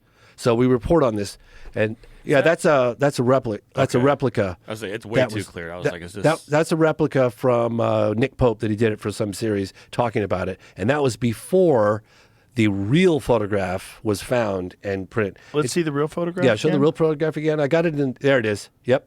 Okay, so what was he doing? Show the fake one more time.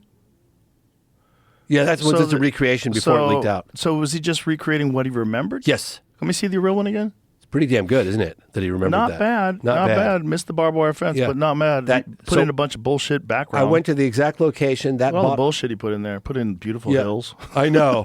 and that fence is still there. There was a... Go back to the real one? Yeah, that fence is still there. I took a monitor. So what is that jet in the background? A Harrier jet is what I'm told. They're 99% sure. And was that Harrier jet trying to figure out what this was? Well, like I said, in the other prints, according to Craig Lindsay, the RAF press officer, he said the other 6 prints or 5 prints had that Harrier jet in a different position. So he said it was as if the Harrier jet flew around checking that out. Now, where are those other prints? We have other MOD they were gone. They killed the story. I mean, the guy at the MOD who worked there, Nick Pope, told me that they did everything they could to squash it because... Don't you think they probably have it filed away somewhere? Of course they do. No, of course they didn't throw those pictures away. They Can you killed zoom the in story. on this, Jamie, please? Yeah, that's a really crap copy. You're looking at a really bad print, you guys. Could you zoom it in? I've got a Just much back better... again? That's as much as I can get. I've got a much better version of it. You got it on your phone? Yeah, I do. Text it to a homie. Should This I? this I'll turn image this is it's weird. Yeah, because it's hard to see what you're looking at. It's yeah. Well, let me show you a much better copy of it. Hang on, let me just scroll up here because I've got a really good. I got the original print of this copy, but people talk about the more compelling data and the lengths. So this is the photograph that I took at the site. You can get an idea of that. Okay. See how That's what it looks like. Right? How similar, Same. right? Yeah, it looks exactly the same. Yep. And then here's the print. And I could text that to you guys if you want. Yeah, text that to me. I'll text it to I'll James. text it to you guys. Both of them. Send both of them. It's very interesting. Very interesting case. I mean, I think it's one of the best photographic cases because you're not dealing with just a UFO. You've got a military jet in the background. And if you have a date and a location, guess what? That pilot's still out there. That pilot can probably got it on radar and probably got gun cam footage. If he's still alive. He would have been probably young, right? Pilots are young. Sure. He would have been in his 30s or maybe early 40s, and that was 34 years ago. Right. So chances are he's still alive. They're pretty fit, right? Yeah, maybe he's in the 70s. Okay, I'm gonna text this to you right now. Rogan, here we go. Boom. You should have that. Did I get you all? Did I get all of them to you? And here is a picture of Craig Lindsay. This is great. You're gonna love this. Okay, this is the guy that kept it. I didn't get it yet. You didn't? No. I wonder if it's because I have my phone on airplane mode. Yeah, take it off airplane mode, bro. I told you to do Okay. that. Oh, you did? I was trying to explain to you. Oh, with the sorry. do not Okay, it's disturb. off now. I'm sorry. Otherwise, it won't actually send it. Oh, it won't. Okay. All right. Yeah. Here we go. All right. It's like dealing with my dad. I know. I'm so bad. I know. You were telling me how to do it. I was like, I haven't done that before. It's funny, people that don't understand how to use their phones. Tell me if that goes through. Okay, I'm waiting on it still. Okay. Great shot. Do you need me to send it? Here, you do it. Here, there's that one, and there's flip left to right on it. But, it just goes to show the lengths that the intel community, the Ministry of Defense, the DOD go to hide the more compelling photographic data because it's so easy to complain like, oh, well, if they were real, there would be good. Well, there are some really good prints. Bro, you got Joe Exotic in your phone. While you guys are looking at other stuff, yes. I found drones that you can. I don't know that they're commercially available. Did you get all the ones you wanted? But you can have a drone up for 24 plus that hours. That didn't send it to me either. Are you serious? Yeah, so weird. Am I sending it to the wrong telephone number? Let me see your number. The number you have. You might have my old. Well, number. I have it. I definitely have it on Signal.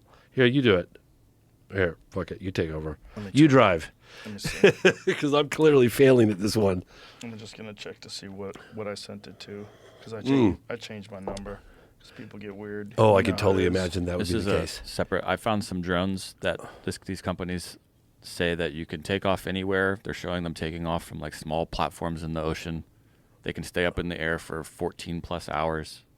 They're small and they do have propellers. I will say that. But yeah, and like I said, it's not the question is, are all of these drones, explainable by aliens? And the answer obviously is no. The question is, are any of these bona fide UAP? And there's definitely some evidence to suggest that's the case. But again, there's always misidentification of more conventional stuff, right? Right. And there's always, and then there's a stubborn core percent. Like I give you an example.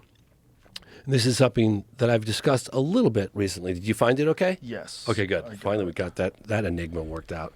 Yeah, it's just your 5G is very slow. Oh, really? Yeah, you're using AT&T. What are you using? Oh, I'm using Verizon. Verizon. I use Verizon too. Really? Yeah, it's just real slow. Maybe do I have whatchamacallit on? I accidentally sent myself these other ones of the guy holding it up too. Oh, cool. Yeah, that's cool. That's Craig Lindsay. So I'll send this to you, Jamie. So let me tell you a little story. It's pretty cool, which I never thought that this would happen. There's a guy, Kirk McConnell, who's Senate Armed Service Committee, and he participated at the very last minute in my film. He's in the trailer, And he, in an official capacity with a high-level clearance, he had been investigating UFOs ever since the New York Times article in 2017. So he was behind the scenes 2017, 2018, tail end of 2017, 2018, 2019, 2020, 2021, 22, 23, 24, and then he stepped down. And he came through some intel folks. We got in touch, and I said, hey, man, my film's almost done. If you want, I could squeeze in one final interview. He decided to participate. Up he went. We became friends. We've been talking. And he said, hey, I could probably arrange a meeting because there's some mutual interest in some UFO cases and evidence that I've been going after as a civilian. But he goes, hey, on the inside, if you want, I can hook you up with the heads of Arrow, the new heads of Arrow, John Kosklowski, and this other guy, Ryan, who was Air Force Office of Special Investigations. This is just a couple weeks ago. So I went to the congressional hearings, which was incredible. And people say, oh, it was a big nothing burger. But you know what? It was very exciting. Seeing people testify under oath. There's a crash retrieval program. Seeing a rear admiral, Tim Gallaudet, saying that they're under the water. I mean, it's pretty fascinating stuff. Yeah. So I had to apply for a security background on me, which was about 48 hours. And then I got approval for that. And then I showed up at a wing across the street from the Pentagon. And I had to go through the metal detector, and then there are these, kind of exciting for me because I had never had this kind of experience before. There were these like glass tube type things that were lined up like in a row, and only one person can go in at a time. The doors open just like in Star Trek, and you walk in, and that door closes, and the other one opens, you go through the other side. Then I had to get rid of my phone and everything and leave it outside, and then I go into a SCIF, which is a sensitive compartmented information facility. SCIF's all super top secret, whatever. And I got to meet with the new head of Arrow, John Kosklowski. And I was like, I can't believe I'm in the belly of the beast.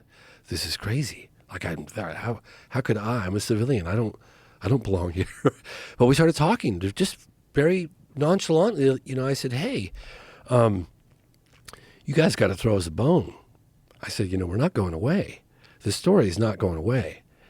And I said, and you know what we're ultimately dealing with. I mean, obviously, the vast majority of UAP or UFOs can be and have been explained away in down-to-earth conventional terms, right? But there's a stubborn core 15, 20% that really defy conventional explanation, not because of a lack of data, because they truly can't explain what these things do. And you know well, you've had many people on, these objects exhibit a technology that's just light years advanced from anything that we have. I mean, and it's been well documented since the 1940s, and possibly some people would say way before that. But modern day UFO wave, no question. So there's two stories. One is someone's been in possession of this revolutionary technology for 85 plus years and kept it secret. Or two, we're not alone, right? Right.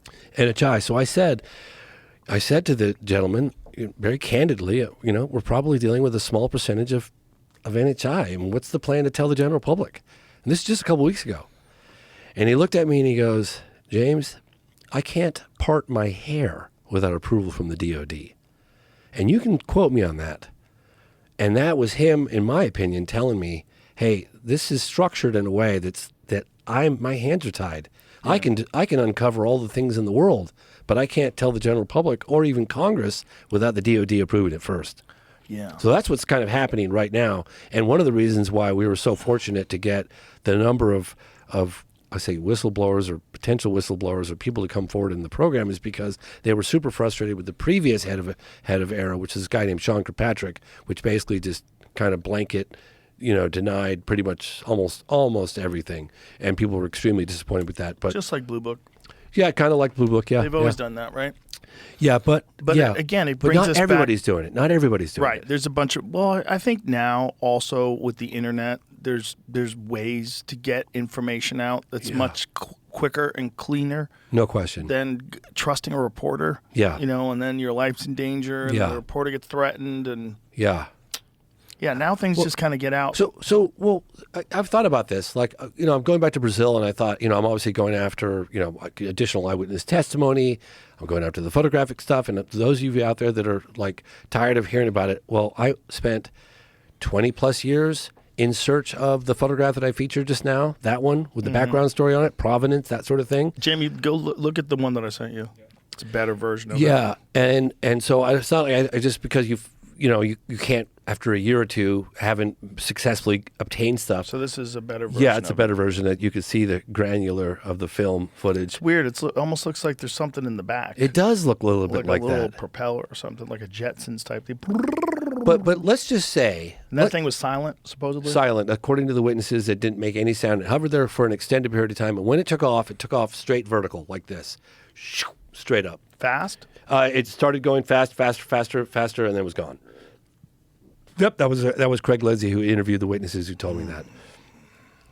And it's so weird, though. According to Richard Greaves in Scotland, the Americans got involved.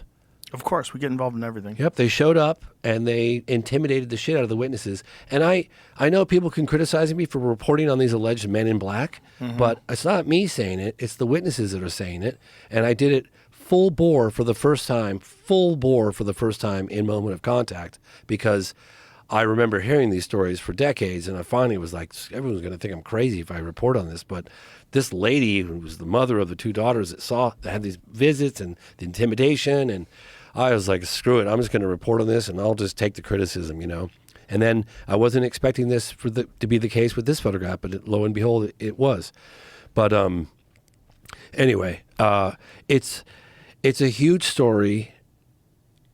In my opinion, they can't put the genie back in the bottle. It's coming out, and it's drip, drip, drip. But I have to remind your audience, people that are feeling impatient, that we've had 3 open congressional hearings in the last 3 years.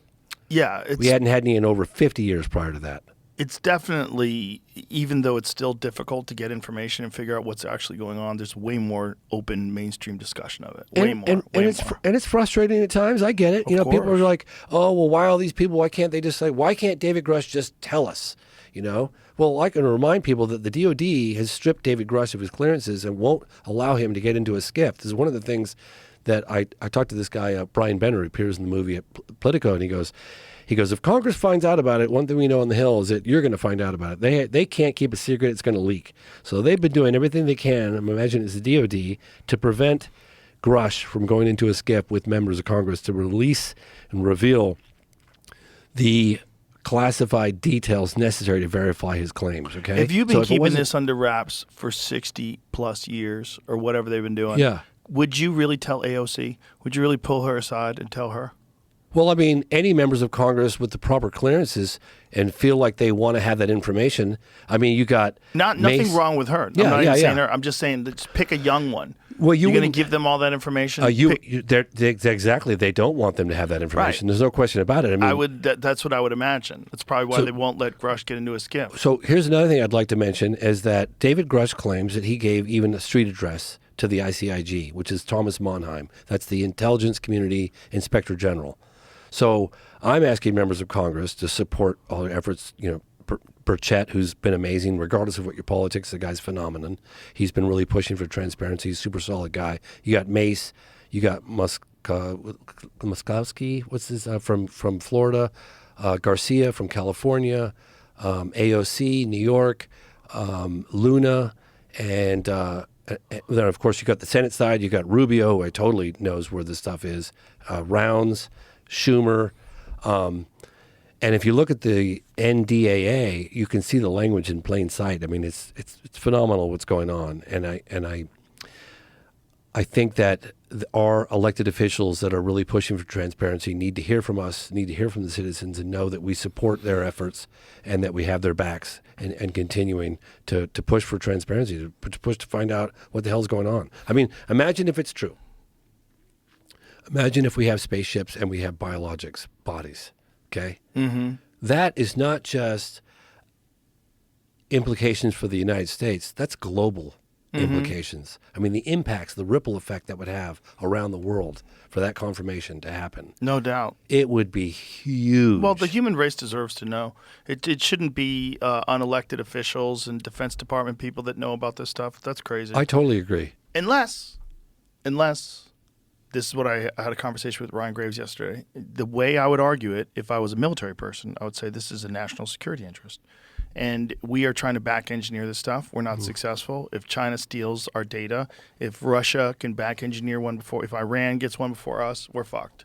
because these things are insanely We sophisticated. we would obviously weaponize the technology. That's Of obvious. course. Yeah, duh. Duh. It's like 101, Yeah, right? why would we not? The basics. I mean, if you could put a nuke on one of those things, I mean, the exhibited technology that people that have witnessed this stuff say it goes from a standstill to out of sight in the blink of an eye. I mean, these objects, what was it? David Fravor said it went from space 50,000 feet above sea level to 50 sea level in 1 second. in 1 second. Yeah. That's It's insane. We talked about it yesterday. Like, it's you did, it's yeah. insane amount of speed, and the way Ryan explained it in terms of like the amount of force you would need is equivalent to how many nuclear bombs did he say? Something insane. Like the entire nuclear arsenal has to be to generate that kind of power. Whatever it is, it's if these stories are true, it's doing something that we don't understand. So if it's ours, I kind of get why they wouldn't want to spill the beans. My thought once was, what if this is not weaponizable with our current technology? Like, what if these things are our drones, but they don't know how to put a weapon on it yet? Like, because whatever you do, I have it a problem moves with at that. a speed. I have a problem with that theory, and the problem I have is that the United States government has documented close encounters of the third kind. That's beings connected. Right. That's their own files, right? That's not me saying it. Right. So it's not just these objects exhibiting revolutionary technology for at least 80 years, right? No wings, no tail, no visible means of propulsion, the ability to hover, accelerate, out of sight in the blink of an eye, right angle turns at high speed, no wake, no sonic boom, that kind of stuff. But you also have reports, credible reports of beings connected to some of the craft. And that's documented all around the world. So that eliminates, right? If it's true. See, but this is the whole thing. Like, just because something's written down somewhere doesn't mean that someone didn't write it down as a psyop. Someone did write it down to discredit other people with a ridiculous story. One way to discredit a credible story is to attach it to a bunch of ridiculous stories, right? So if I was going to hide some sort of technology, one thing I would do is connect it to a bunch of kooky stuff, a bunch of psychic stuff and remote viewing, just a bunch of things that people like very easily dismiss. UFO abductions, UFO encounters with an actual being. Right, but put a bunch of stuff in there that like makes people go, "What? Is this real?" And just enough so that you can hide the real stuff in there. Well, I think and again, I'm playing devil's advocate. No, I totally hear you. That's all I'm doing. I've said this earlier in the show, and I'll say it again, is like the reason why I believe David Grush, who testified, not just because I believe David, but David doesn't have firsthand experience that he's talked about. But the reason I know, but the reason why I believe him is because it aligns with my research in the field. And remember, I spent over 12 years investigating on and off with my buddy Marco Leal in Varginha, Brazil, that UFO crash case, and only found out last minute, the last time I was there, that the Americans were involved. So I was like, oh my God, the rumors are true. Like, the Americans really are. Do you see, like, I've obviously looked into Roswell for years. I went to Roswell the 50th anniversary. This is how the deal works, bro. You want the aid? We get the UFOs. We give you the aid, but if a crash UFO, you fucking call us. Yeah. Stay out of there. Don't be carrying that dude to the hospital. Leave it to us, and then we'll just scoop that up and shut the fuck up. What do you think about that? One of the craziest stories is that there's a building somewhere that's an enormous building that was actually built around the UFO because the UFO was too big to move. Have you heard this story? It was reported on News Nation with Ross Coulthart. It's got to be real. And Ross Coulthart is a credible. He seems legit. He's got an accent. He's got a great accent. He's got an Australian accent. That's not quite British. We believe you if you have an accent. But it's close. You're more credible than a New York accent. There's something about a British accent that just adds credibility to anything. It was some guy from New York. So we got this fucking car. Rightfully sorry, mate. We put it over here. Absolutely huge. Yeah. This spaceship's so fucking big.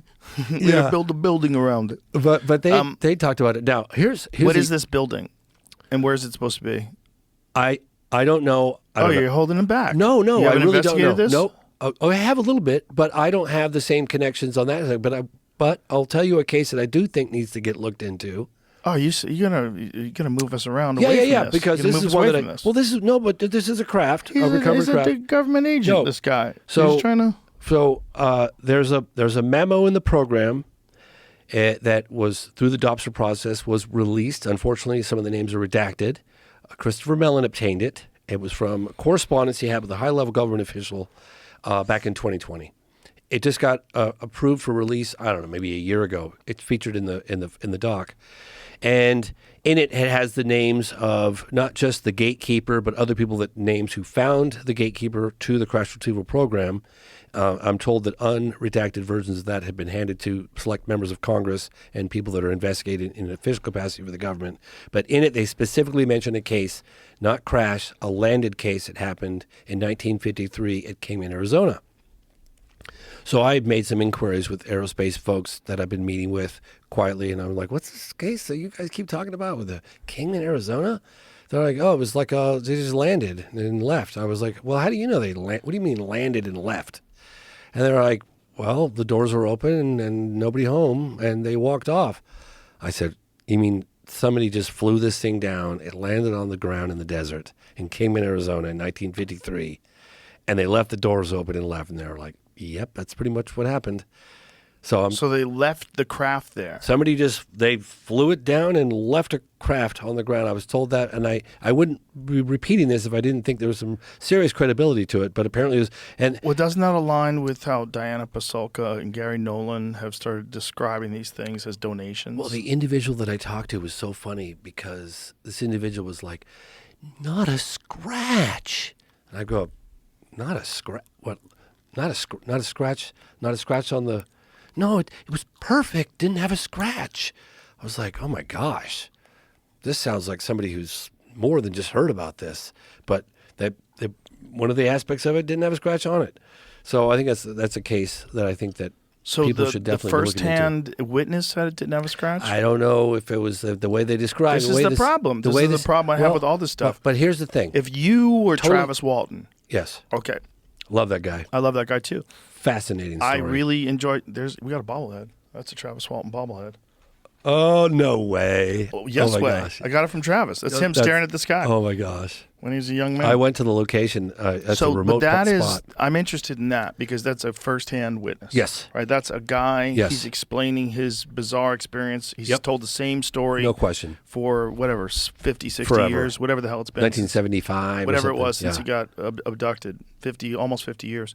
So this guy was there.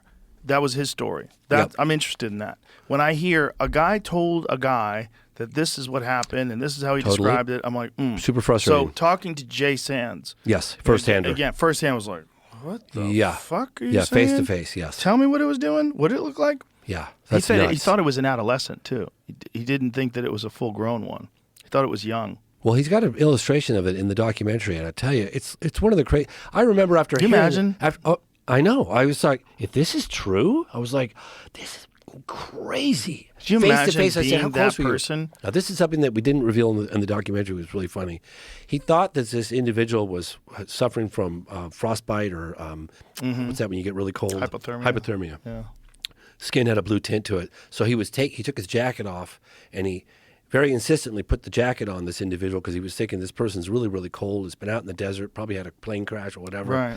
And so he's putting his jacket, and the person was kind of resistant, but Jason said, I insisted. I took one layer of my jacket and I put around this individual, and that individual left with the jacket on. So I jokingly say, where do you think your jacket is now? Wow. He's like, probably out there at El Zatari or God only knows. Or right here. Yeah. Yeah, or this is the thing that gets me right here. Logistically. Yes. Okay, if these things are coming from the ocean, just logistically, you'd have to have a large ship. So we were talking about this with Ryan yesterday, and I was saying, like, if they had a battleship, we'd be able to see that, right? Like 100%. He said, so it would have to be a submarine. So I'm like, Jesus Christ, what if there really is some sort of a civilization underwater that has coexisted with us forever?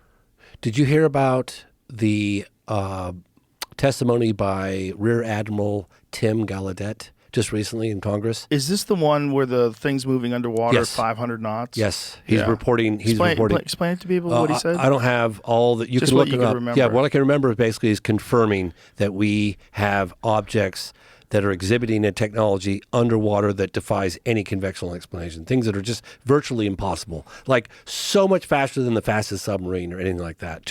And they're really big. Yeah, it's moving as if there's no resistance underwater. Yeah, like, and then so they moving like a fighter jet would in the air. It's moving like that underwater. Yeah, they call it transmedium or something. They can do Yes. that. But confirmation. I mean, that's. And I actually spoke to Rear Admiral Tim Gallaudet on a couple of occasions recently, and I thanked him for coming forward and testifying. And he said, I felt an obligation to do so because a lot of my men, the pilots, were coming forward, and I wanted to back them up. And so Good man. that's why he stepped forward and If testified.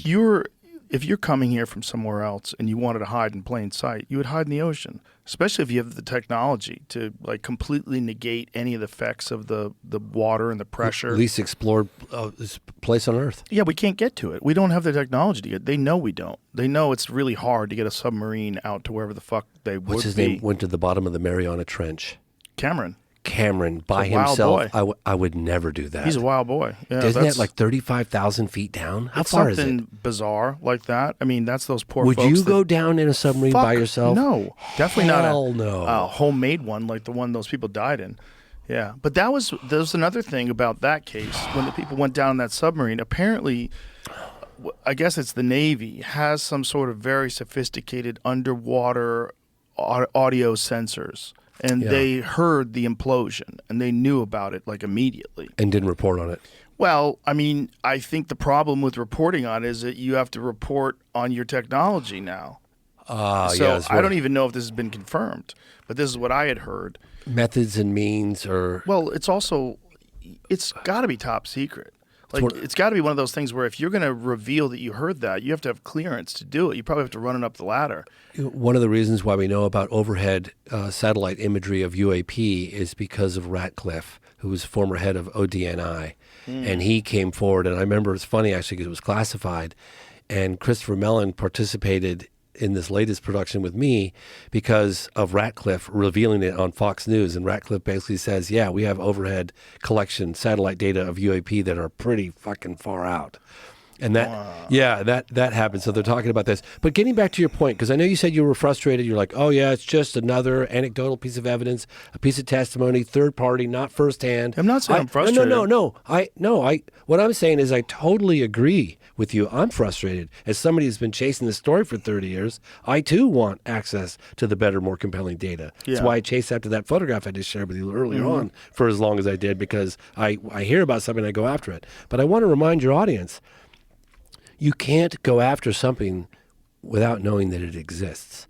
So you get the leads, we're learning more about the programs, we're learning how these programs are hidden, these WooSaps, they're waived, unacknowledged special access programs, probably hidden somewhere in the DO. I know, it sounds crazy, but at least giving some guidance as to where are these things and how these things are hidden, where they might be found. We reveal there's a gentleman in the film called Navy X. And people are like, it's just another person testifying anonymously. Well, yes, true, but he gives us specifics on telling members of Congress where to look to find specifics. JWICS, what is it? And this is where to find the more compelling data. I'm going to read this because it's important that people know that. He's saying, look, I've seen it, and this is where it is. It's called the official UAP data is kept either in SIPR, Secret Internet Protocol Router Network, or JWICS, Joint Worldwide Intelligence Communications System, that's used by the DoD and only available in a SCIF. And a SCIF is a sensitive compartmented information facility. So is it frustrating to hear that and people criticize, it's just another person? But he's saying, I've seen it. It's phenomenal. He gives descriptions of some of the stuff he saw, and he's telling members of Congress, if you have the clearances, this is where it's being kept. So those are very good specifics. And again, I remind you guys, okay, so just be patient.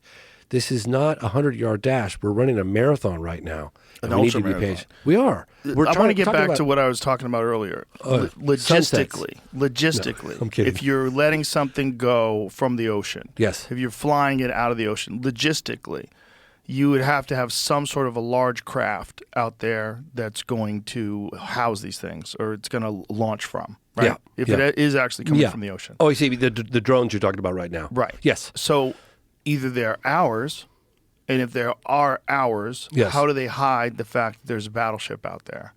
Is that possible? And if it's from a submarine, how do they develop a submarine that can launch 50 car-sized or SUV-sized drones from? Yeah, that's one of the things that Christopher Mellon said to me this morning. He goes, that's the one element or aspect that really is a head scratcher, because this is the question. 50 of these things coming in off the ocean. That's just confirmed. Right. No one's denying that. But here's the question. Yes. Is it possible to classify the location of a U.S. battleship that's capable of having these things? So big. How could you How big would it have to be to launch 50 drones? God, you're talking, I don't know, man. But that's a the question, lot of drones, especially the size they're reporting. They're talking about drones the size of an SUV. Right. So let's super long loiter time. Let's imagine you. So when you take a ferry, how many cars can a ferry fit on it? I take a ferry all the time in Vermont, like over a big to New York. one, like a legit one, like a 50. European ferry. 50 cars? The one that's medium legit, I put 25, 30, maybe 40, 25 to 40. Okay. Yeah. So more than you think. Couldn't you do that with drones? And couldn't you have something that's a little larger than the average ferry? So you wouldn't need a battleship. Why would they do that? Why would they do that over residential areas? Why would they have everybody scratching their heads? All these press conferences. You're talking about the head of the gang of 8, right? But if they need to you're patrol do that those guys, you're not going to tell if they are really looking for a nuke. Okay, let's imagine that this story about a Ukrainian nuke from the time when they disarmed them. There's one that's unaccounted for. This is one of the stories that's been on the internet. Mm-hmm. I don't know if it's true. Yeah, that it's unaccounted for, and that they think it's headed to the United States. If you were trying to find that thing, like a dirty bomb, or like just a regular nuke. That if you're looking for gamma rays, you could devise a drone that could search for that, and you'd fly it over an area, and you wouldn't care whether people freaked out, because it's more important to find this goddamn thing, right? So if you have this technology, it's some skunk works technology. You can't do it from space? No, I don't think so. I think you have to be there. Certain proximity within I think to pick up whatever. Did you bring this up with Ryan Graves? Yes. What did he say? You mean he doesn't know either? He doesn't know. He doesn't think so. Everybody that I trust, think that's the issue. People in the FBI, people that I communicate with often, I'm like, what is going on? It almost seems too sexy that the United States has that kind of ability, and they're just flying these things around, and that they're doing it for that specific reason, to find a nuke. It's like that we have this kind of technology that none of us are aware of. That we have these drones that can shut off when you come close to them. The lights shut off. They disappear. They go dark. Avoid tracking. The RF signal doesn't show up. They're cool. They have some sort of cooling mechanism in them, so it's difficult to see with infrared. I don't understand any of that. He was saying that's above what we can do right now. And he's saying but they're not moving in a way necessarily that's not possible with drone technology that is mainstream, but there's some aspects of the way they move and what they're doing that doesn't lead them to believe that this is current state-of-the-art technology as far as we know it. Yeah, they even I had some people tell me, like, even if it's conventional, it's highly advanced conventional. Right, but let's look at China. Like, China has highly advanced drones. Yeah. We were talking about this as well, that the bottleneck in America was the FAA. The FAA put a lot of restrictions on the manufacture of drones and how you can do them, what you can do. China doesn't have any of that, so they're full steam ahead with innovation. If you look at what drone manufacturers in the United States have been able to do, and then imagine untethered, if they weren't fucked over by all these regulations that got in the way of innovation. Obviously, you have to have one, because if you have some commercial drone that someone can buy that can move 500 miles an hour and fly through the air and stay up there for 6 hours at a time and film video of everything and anything, well, and you can't control it, you can't block the radar screen, you can't find it with infrared, that's pretty nuts. So I would imagine that would not be a thing that they would want in the hands of the average American person. But why did it just start happening fairly recently? When I say this, well, I'm saying if it's Chinese, if it's Chinese, if they're unburdened by our regulations, and that not only do they have the help of the government, they have financing behind them, they have an imperative, they're told what to do. But they're flying it over Langley. They're flying it over. Wouldn't you do that? Just to fuck with these people? What's the golf course that Trump has? His golf course. Yeah. What's that called? I don't know. Westminster, Bedminster, or something like that. They're flying over that. Yeah. The president-elect. So it's Langley like, Air Force Base did experience incursions of unauthorized unmanned aerial systems in last year, December 2023, says Sabrina Singh, Pentagon spokeswoman. The number of those UAS incursions did fluctuate, but they didn't appear to exhibit any hostile intent. It's something that we have kept our eye on. Well, thank God you're keeping your eye on it. Yeah, and we have no idea what they are, but they're fine. Nothing Brian to worry told us about. yesterday that this has been happening. This is the third year in a row this has been happening right around Christmas time. Well, that's one of the reasons. Santa Claus. One of the reasons why I wanted you guys to hear that account by the guy at Vandenberg Air Force Base. This is not anonymous reporting. The guy's giving his name, right? And he's talking about objects that are the size of a football field. Yeah, hovering over a silo, launch control area. Yeah, that's also the Phoenix Lights. They described them as size of a football field or larger. Oh yeah. Well, I interviewed a guy. There was a case that happened right here in Texas, Stephenville. Ricky Sorrell is one of the best witnesses. I love the guy. He was a hunter, and he's like James. He's like, you could have landed an airplane on this. I said, you got to be kidding me. He goes, no, man. I goes, I stood under this thing. He goes, it was so big. I was standing under it, and he had his rifle, and he's standing under it, and he's looking up, and he's looking to the left. He's looking to the left, right, back, forward. Can't see the edge of it in any direction. So he grabs his hunting rifle because he was hunting deer. This is 2008. Grabs his hunting Please rifle. don't tell me he shot it. No, well, so he holds his his rifle up, and he's looking through the scope, and he goes, James, I'm a metal worker. I work with metal. I know what metal looks like. And he's looking through the scope, and he goes, man, there's no rivets, there's no seams, there's no weld marks. He's like, there were these, on the belly of it, there were these recessed cones. It's like bigger, and then they got smaller as it went up into the belly of the craft. He's looking up at it, and his finger's on the trigger, and he's like, man, I wonder, wasn't that high? I go, I wonder what happened if I just pulled the trigger here, and I bet it would ricochet off or hit the belly or something. So he's looking at it, and he's just about to pull the trigger to check it out, and he goes, maybe this isn't such a good idea. I interviewed him in 2008 when this was going down, and then about a year later, I was doing some follow-up interviews for a film I did, I Know What I Saw, and I had this gentleman walk up to me, and I was filming in the downtown square in Stephenville, or it might have been Dublin, and this gentleman looks at me, and he goes, you Mr. Fox? And I was like, yes. And he pulls out a badge, and he shows me as his badge.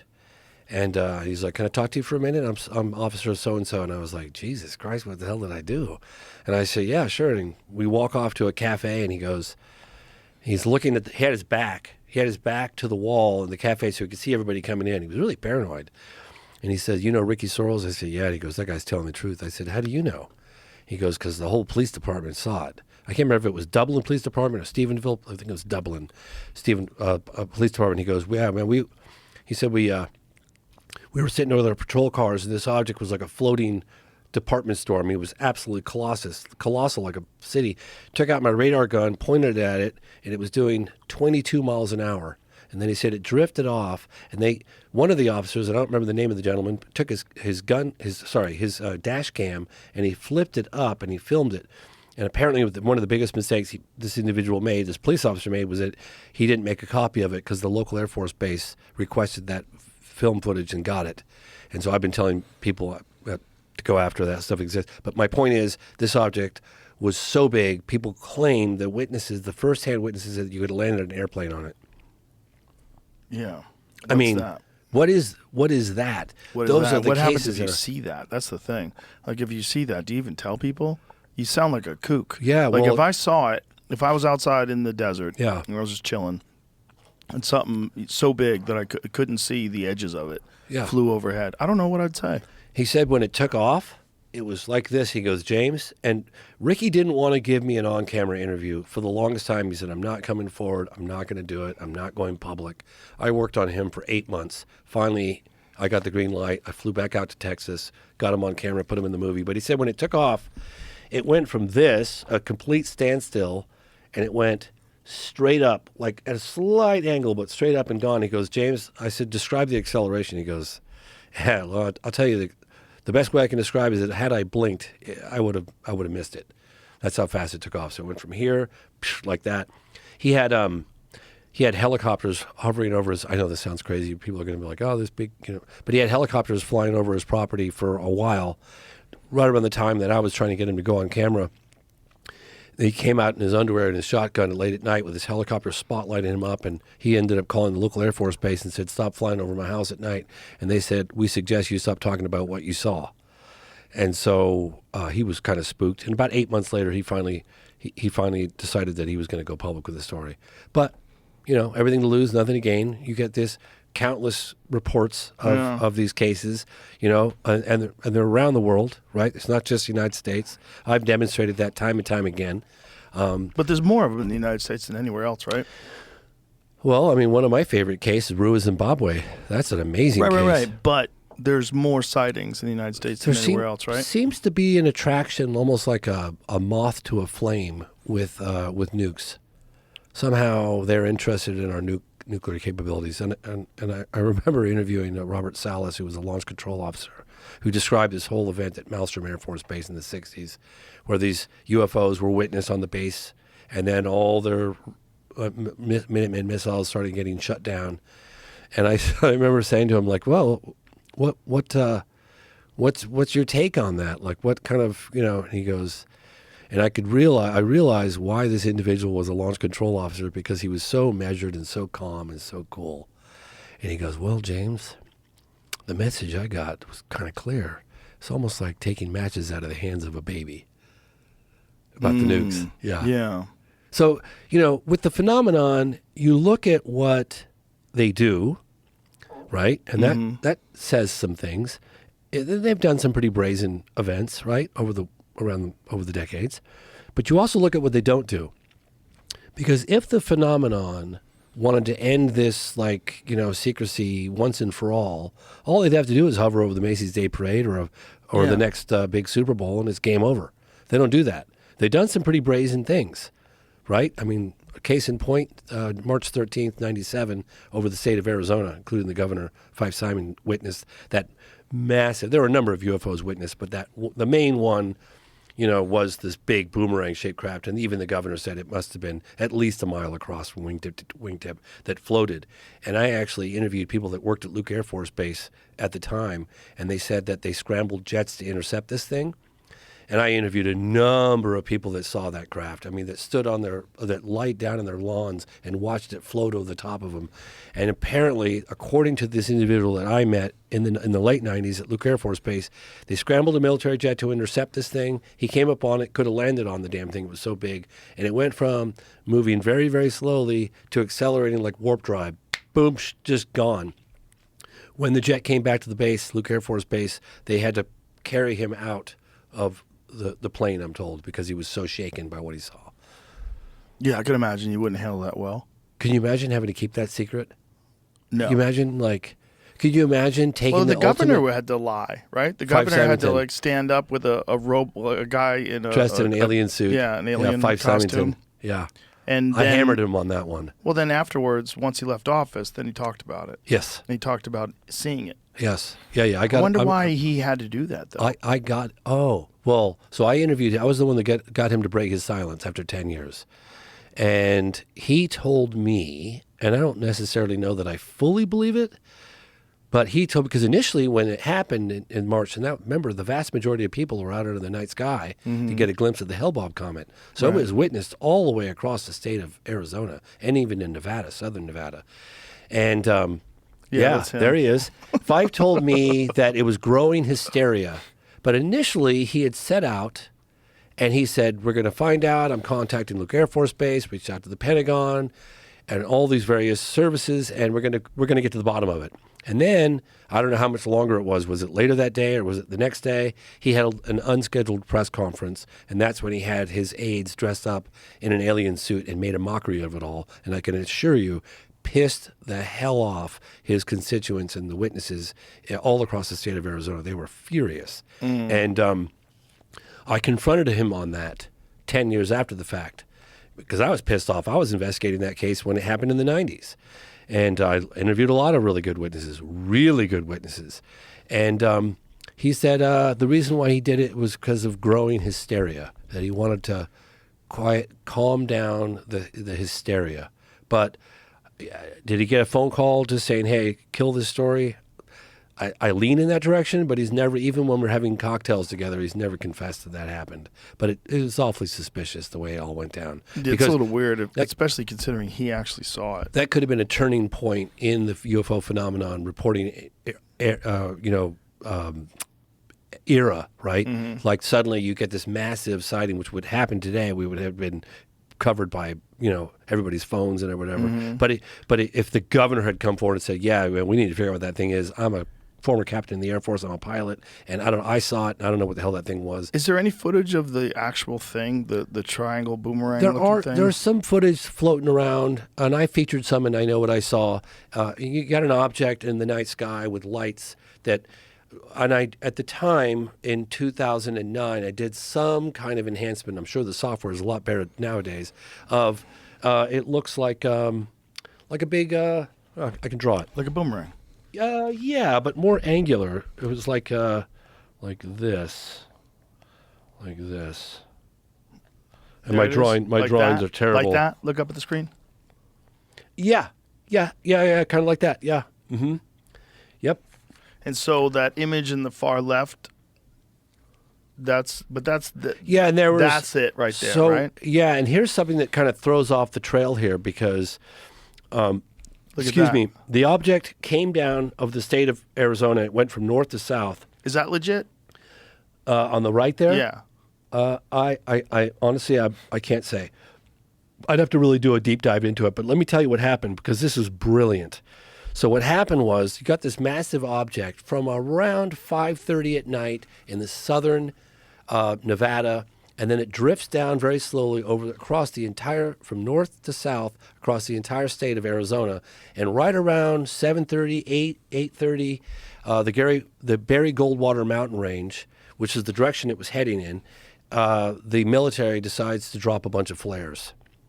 And so people were like, "Oh, there it is. There's some," and a bunch of people filmed the flares. So in my opinion, it was a diversionary tactic that was brilliantly done because why the military suddenly decided to drop flares in the shape of somewhat of the shape. So I think that some of the footage that you've seen out there is military flares, but there was an effort. I don't know if you want to get into it right now, but there was an effort by the so-called M&B, which the MIB, these men in black, or the whatever unknown government agency they come from, that took some footage that I was learning about during my investigations in the 90s. And I know you're looking at me like I'm crazy. No. So the first time I really heard a really credible report of the MIB, and I decided not to report on it, was when I was in touch with a woman who was councilwoman, Frances Barwood, who was one of the few officials in Phoenix area that was saying, "Hey, let's investigate what these people are claiming to have seen." She's not saying aliens have landed. All she's saying is, "Hey, these people have a right to know what's going on. Let's launch an investigation." She was lambasted over the media, made fun of, ridiculed. But as a result of her inquiry, public inquiry, and putting it out there, one of these individuals reached out to her, and I know this because I know her, Frances Barwood, and I heard the whole story. And he was a Vietnam vet, and he was on the roof of his house with a tripod and a camera, and he was trying to get a glimpse. He was trying to film the hail bomb comment, and he had walkie-talkies, and he was monitoring the truck drivers driving up Interstate 10 from Tucson to Phoenix. And so he's monitoring this, and he hears these truckers talking about a massive UFO, and he's like, "Shit, that's heading right towards my house." So he's like, "I'll film it." So he had a camera all ready to go, and the object went right over his house, according to him, and he filmed the whole thing. And he goes, "Yeah, I filmed the whole thing. It's pretty spectacular. And I know that you're launching an investigation, Frances Barwood. Would you like to see it?" And she said, "Yeah." So they made arrangements where he was going to drop it off at her office. Either later that day or first thing the next morning, two representatives, and it was July at this point, it was very hot, two men in dark suits showed up at his house, and they said, "Hey," he was apparently relieved that's all they wanted. He said they were quite menacing looking, didn't really say a lot. They said, "We're from Frances Barwood's office. We're here to pick up that footage." So he gives them the footage. He said the only question they ask him is, "Did they make any copies?" And he said no. And so they take the footage, off they go. Well, he doesn't hear from Frances Barwood. He's like, "What the hell?" So a couple days go by, I think possibly up to a week. He calls her up and he says, and Frances will tell you this, she'll validate what I'm telling you. He says, "Hey, what'd you think of the footage?" She goes, "Well, what do you mean what did I think of the footage? I never got it. you were going to drop it off at my office and you didn't show up. He goes, well, I didn't have to. You had 2 men from your office show up and pick it up. She goes, I didn't send anybody around to your office. And I know at the time in the late 90s, I'd heard a couple of stories prior to that. I thought, this is too out there. This is too outlandish. No one's going to believe this. I have no proof of this other than her testimony. Screw it. And I didn't report on it. But hearing those cases over and over and over, it's like, there we go. Once again, the so-called evidence that could prove or disprove one way or the other that something truly extraordinary took place in the skies over Phoenix back in 1997 vanished. But there is some that's slipped between the cracks that's out there. You just have to do due diligence, and I don't have the time to sift through all of it. But those images that we're looking at, they look too clean. Yeah, I don't know what's AI generated or whatever. But what could have been in a documentary, like a recreation. I know what I saw features some of the footage. I covered that case extensively. So if anyone's interested in the Phoenix Lights case, but I can tell you... How many people saw it? Oh, thousands. Yeah. Thousands. I talked to another woman, Stacy Rhodes, and her daughter, Emily, and they said they were driving on Interstate 10, and she goes, look, James, I'm going to tell you how big this thing was. I said, how big? And she goes, first of all, there were people stopped on the freeway, just like stopped as this thing, it was like Close Encounters, it was floating over the... She goes, I could have held up a newspaper like this, and looked to the left, looked to the right, looked at that, and she said, I couldn't block this thing out. That's how big it was, and it didn't make a sound. It was gunmetal black.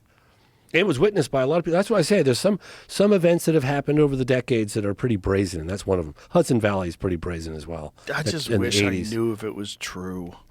Well, when you get thousands of people saying the same thing, if you see thousands of people saying the same thing, including the governor, I know. The governor get so invested in it, and you go, "What happened?" The governor, yeah, the governor, same guy who came out with a fucking guy dressed up like an alien. I know, but I got him to come clean 10 years later. Yeah, but he's already not credible. Well, he already bullshits. He does. He bullshits. He definitely bullshits. He definitely bullshits. You're so right. there you You're go. Right. Yeah. But, so when someone bullshits about that, they might bullshit about anything. But true. Yeah. But I mean, I'm just playing devil's advocate. No, I hear you. I hear what you're saying, and he hasn't been in the limelight a while. Well. It's a good thing to talk about now. There's no smoke without fire.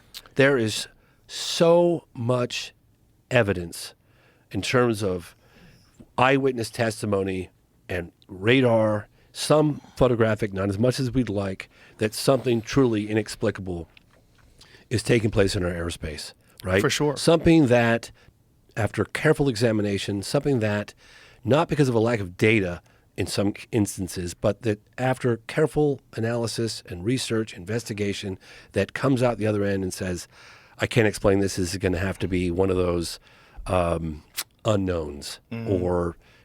falls into that 15% category of cannot provide a terrestrial or conventional explanation for. And those are the cases that I so desperately have been going after for a long time. So is all this disclosure and all those discussions on television now and all these meetings and hearings, you think we're on an accelerated path? Do you think this is all good, right? I'm convinced of it, yes. But do you think that there's a real possibility, like within the next few years, that they just completely drop all the bullshit and come clean about this stuff? Or would it take some sort of extraordinary event where they had to admit it? Something much bigger than this drone thing? Well, in some respects, there has been... I remember I interviewed this guy, Nick Pope, at the MOD years ago, and I was like, this is at a time when we were pushing for transparency. France was releasing previously classified documents on UFOs, les ovnis, as they'd say. And the MOD followed suit. They were releasing previously classified documents, slowly putting it out there. And at the time, it was rather exciting. I just did a big event at the National Press Club with Leslie Kean, and it was like this whole movement. It was like, oh my God, it's happening, right? But it kind of petered out a little bit. And I remember asking this guy that used to work the UFO desk at the MOD, Nick Pope, and I said, Nick, do you anticipate any type of disclosure? This is like 2009 or something, 2008, 2009. And he goes, James, no. He goes, it's going to be disclosure with a small d, not a big D. It's going to trickle out slowly. You condition people, get people prepared, test the waters.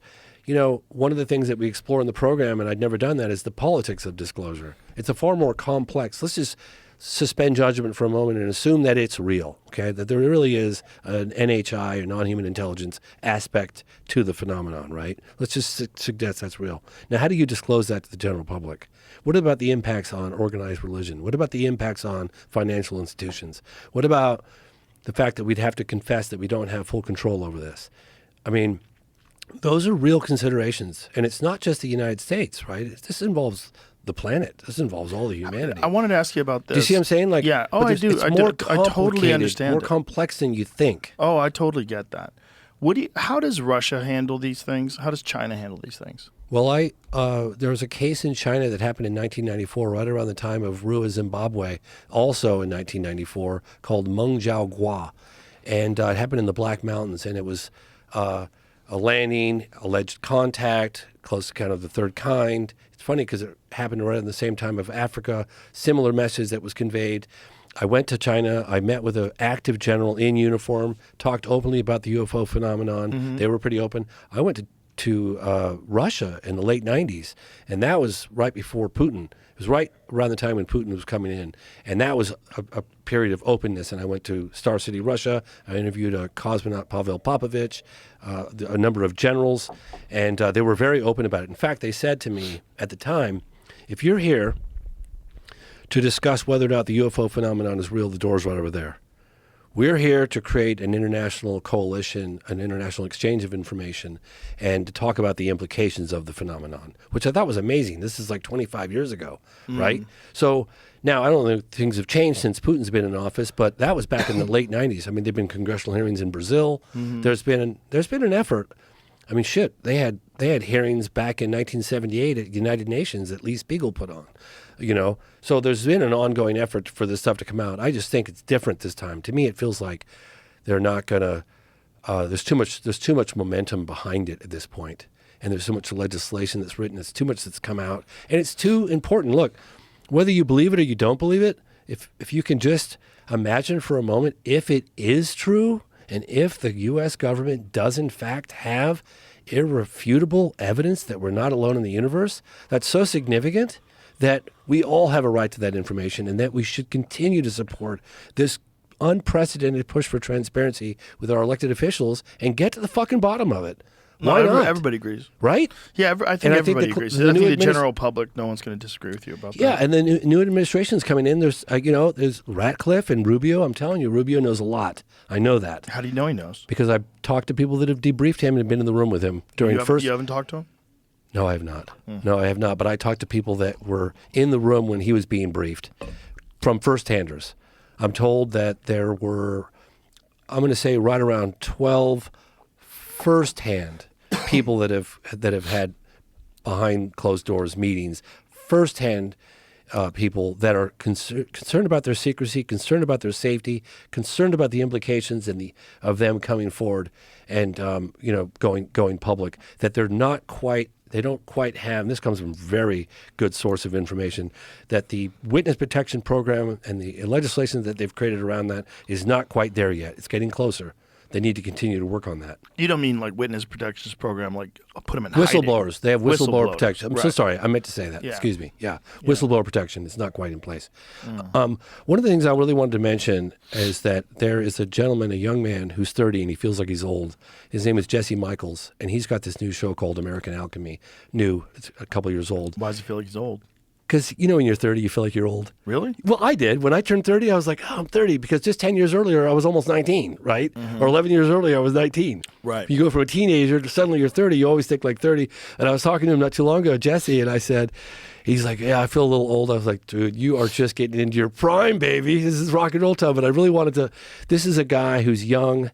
Julian Doria is also doing some amazing work on this in podcasts, but who's young and is doing a deep dive into the implications and he meets with aerospace engineers. The guy's, Jesse, you're a phenomenon. Keep rocking and rolling. I want to tip my hat to you. I don't know if you've seen this guy or not. No, I haven't. He's doing deep dives into what's happening. Maybe right I now. have. He's documented it with these podcasts, and he's doing a fantastic job. And I just got to tip my hat to the guy because he's 10 times smarter than I'll ever be. And he's young, and he's a force to be reckoned with.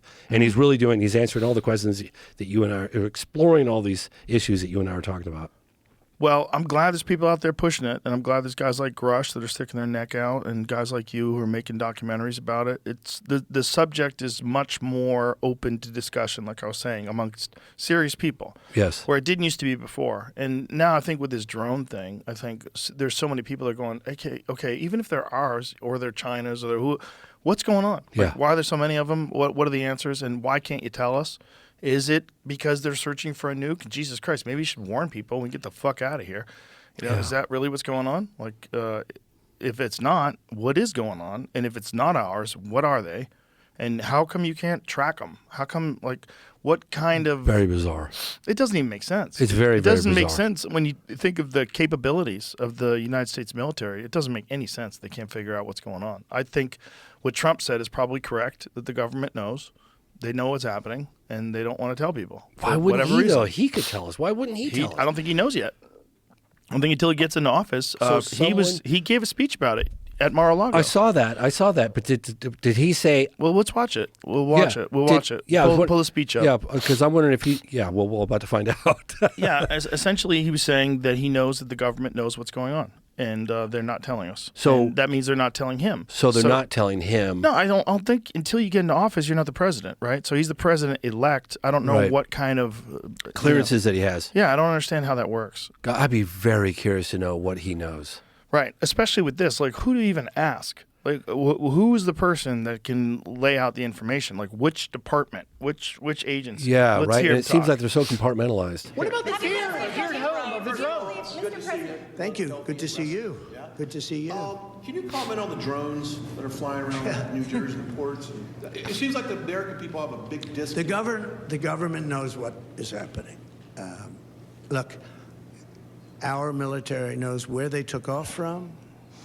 If it's a garage, they can go right into that garage. They know where it came from and where it went.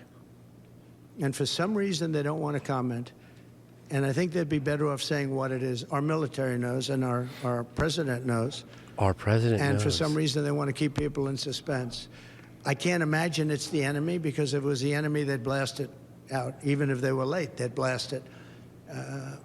Something strange is going on. For some reason, they don't want to tell the people, and they should, because the people are really, I mean, they happen to be over Bedminster. Will you shoot them down? They're very close to Bedminster. I think maybe I won't spend the weekend in Bedminster. I've decided to cancel my trip. Yeah. I think I won't spend the weekend in Bedminster. Yeah. Wow. I bet someone told him, Mr. President, it's pretty important that you don't go to the golf course. Yeah.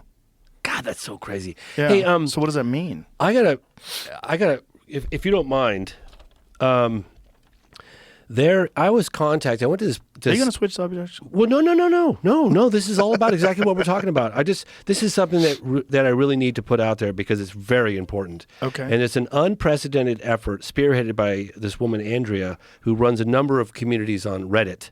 And she said that they're banding together for the first time ever. It's the biggest grassroots campaign for government transparency. This is happening on Friday, the 20th of December at 3 p.m. Eastern Time. And this has the potential to reach millions and millions of people. It's the most unprecedented event on Reddit in history. And I'll post all of the necessary information on X because this is a very grassroots effort. And what are they doing? At James C. Fox on X, formerly known as Twitter. It's the Reddit community is banding together for a huge grassroots campaign for government transparency. So basically, all the various platforms on Reddit, like paranormal, UFO, they don't usually get along too well, but they're all combining their resources and they're getting together for the first time ever. And to push for government transparency, there's a couple of government insiders that appear in my film that will be appearing on this to answer questions and what steps need to be happening, what's going on today. And this is happening on the 20th of December, 3 p.m., and I'll be posting more information, the very specific details on X at James C. Fox. I just wanted to get that out there before because... Well, the more of this stuff that happens, the better. The more people demand it, the better. The more politicians hear from the people and want to... I mean, especially politicians that are up for re-election and they want to show that they're doing what the people want them to do. Yeah, I'd like to know more, but obviously I'm very happy that we're hearing much more about this subject in a serious way. Yeah. Whatever the hell's going on. Yeah. Well, I really encourage you to watch the program. I will, 100%. I bent over backwards to put together and explain everything in layman terms, what's happened from 2017 to today, because it's unprecedented. We're living in an unprecedented moment in history. There's an unprecedented push for government transparency. and I want to continue supporting our elected officials' bipartisan effort to get to the bottom of this. And I especially want to throw a shout out to Representative Burchett, because you're killing it, buddy. Thank you. Hey, Jamie, why don't you use ChatGPT and ask ChatGPT what's going on with the drones in New Jersey? I'd be very curious to hear about that. Yeah. It's a damn good idea. And maybe then ask Grok. But ask ChatGPT what is really happening with the drones in New Jersey. Let's just see what ChatGPT so says. Tell me how that works. I don't know. We're So gonna find out. it's AI, right? Mm-hmm. And what is really happening with the drones in New Jersey? Let's see. So what does ChatGPT say? ChatGPT is going to search the web. Oh, this is amazing. Numerous drone sites have been reported across New Jersey and other East Coast. It's incredible how fast this is. Look how fast. Look at this. This is incredible. They found no evidence suggesting threat to national security or public safety. Despite these assurances, some local officials and residents remain concerned. For instance, Belleville Mayor Michael Melham speculated the increased drone activity might be related to a search for missing radioactive material from the medical facility in New Jersey. Additionally, the public figures like Bethany Frankel have shared unverified theories about the drone's purposes, further fueling speculation. The situation is evolving, and authorities continue to monitor and investigate new reports. Residents are advised to report any suspicious drone activity to local law enforcement and avoid taking matters into their own hands, like shooting them down. People are shooting them down. So they're shooting them down. They're eating the dogs. Attempting to shoot down drones as it could pose safety risks and violate laws. Now ask ChatGPT. Oh, let's just keep going with ChatGPT for a little bit because you're asking it again. Ask ChatGPT, if I live in New Jersey, should I get out of town? Are you serious? Yeah. If I live in New Jersey, should I get out of town? Should I evacuate? Yeah, should I evacuate? Let's say evacuate, because get out of town is like a colloquialism. Yeah. Should I evacuate? Okay. This is amazing. At this time, there's no official recommendation for residents in New Jersey. Follow official updates. Yeah. Okay. As a precautionary measure. Are you sure? Yeah, are you sure? That. Sometimes you always have to ask it. No federal evacuation orders. Okay, it knows that there's no federal evacuation orders. If you were going to give me advice,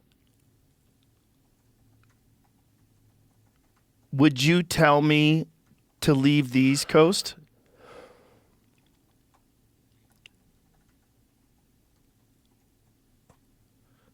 Advice is fucked up. There we go. Based on the current information provided by trusted authorities, there's no evidence of an imminent threat. Yeah. Could you imagine, put this in, could you imagine a scenario where these drones are actually looking for a nuclear bomb? And if so, would you advise me as a preemptive measure to evacuate?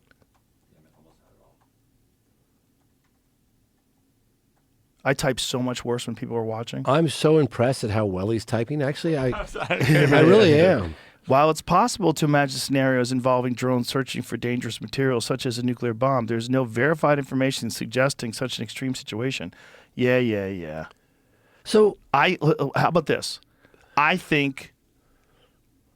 this in. If I put it in Grok and fun mode, we might get. But hold on answer. a second. But try this. Is there a non-human intelligence behind? Listen, I think the drones are looking for a nuclear bomb, and I am going to leave New Jersey. Where should I go? So Montana. How far away should I go? Oh, that's okay. If you leave New Jersey as a precautionary measure, here are some suggestions for place to relocate Texas, temporarily. You're doing good. Head west. Okay, so now we're getting better. So now it's saying go further away. Wow. Colorado, scroll back up so I can read that, where it said Colorado. Consider Durango, Grand Junction, or areas outside of Denver. These are safe and equipped with modern infrastructure. They're telling you to move. This is telling you to get away from big cities. Durango. Tennessee, the Smoky Mountain region, and Gatlinburg or Knoxville provides natural beauty, lower cost of living, and a sense of isolation. They're telling you how to rebuild civilization. Okay, if a nuke goes off, where to go? If a nuke goes off on the East Coast, type this in, Jamie. If a nuke goes off on the East Coast, where should I be to be safe? Oh my gosh. If you're concerned about potential nuclear incident, here's a list of safest options based on geographic, environmental, and strategic factors. Montana, Colorado, Wyoming, Idaho, sparsely populated, vast distances from major cities and military targets. Towns like Bozeman, Jackson Hole, Sandpoint are beautiful, remote, and away from the fallout paths. Jesus Christ. I'm curious, what would happen if you asked ChatGPT, is it? GPT, if what percentage of UAP represent a non-human intelligence? Okay, that's a good one. What percentage of UAP represent a non-human intelligence? Really curious. I was just pulling it from the internet. I know, but let's see what it says. Could represent non-human intelligence remains unknown and speculative. Current investigations by UAP organizations like the U.S. government emphasize the following. Most UAPs have conventional explanations. Oh, this is Project Blue Book bullshit. So 5 or 10% of UAP cases remain unidentified even after thorough analysis. These cases, I was like 15 to 20, but yeah, 5 to 10%. Evidence inconsistent with known human technology. No conclusive evidence for non-human intelligence. While some UAP cases are puzzling, the government has not officially... Okay. Commander... But type this in. Commander David Fravor encountered a Tic Tac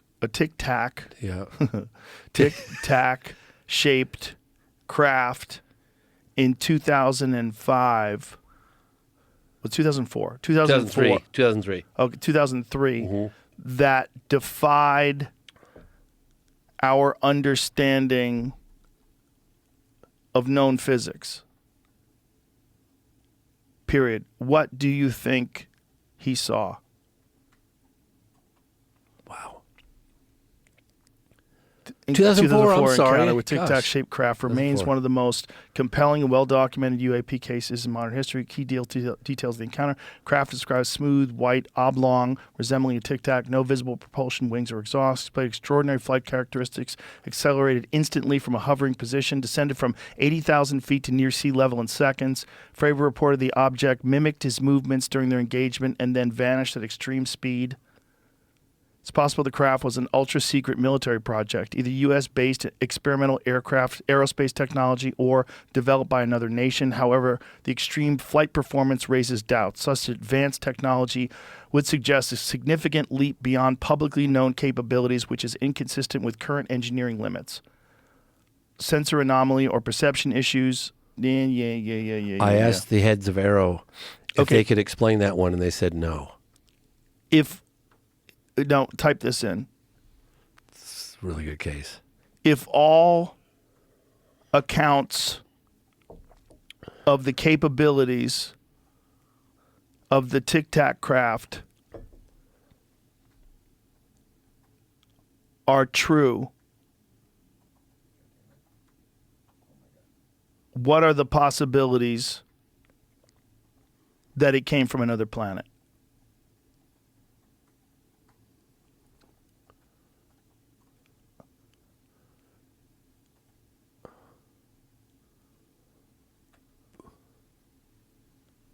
If the accounts of aircraft capabilities are accurate, instantaneous acceleration, hypersonic speeds without propulsion, no heat signatures. Say it loud so people can hear you. Okay, so if the accounts of the Tic Tac craft's capabilities are accurate, instantaneous acceleration, hypersonic speeds without visible propulsion, no heat signatures, and defiance of inertia, then the possibilities of origin being extraterrestrial or from another planet become a viable hypothesis. Here's why. The physics of the Tic Tac craft. Reported behavior of the craft suggests technology that operates beyond our current understanding of physics and propulsion systems. No visible propulsion. It implies propulsion system unrelated to conventional jets or rockets. Instantaneous acceleration defies inertia in Newtonian physics. Achieving this would require manipulating gravity or space-time itself.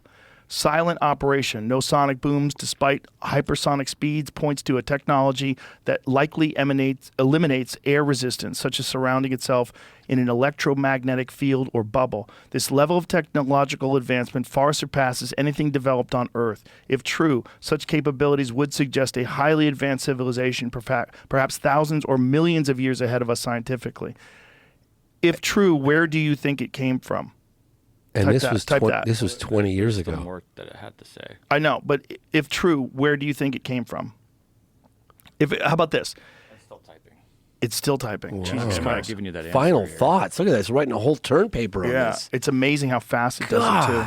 It's amazing how fast it does it. Wow. If the Tic Tac UAP is real and the accounts are accurate, then its origin may very well be extraterrestrial or involve unknown physics and technology that we haven't begun to comprehend. The extraordinary nature of the case suggests an equally extraordinary explanation. What do you think? Why are you asking me, bitch? You're ChatGPT. What do you think? Does extraterrestrial visitation seem plausible, or is there another explanation that resonates more with you? So type this.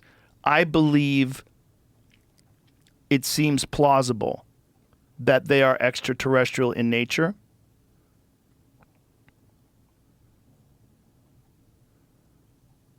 Good luck. I was going to say that's good. If true, where do you think they came from?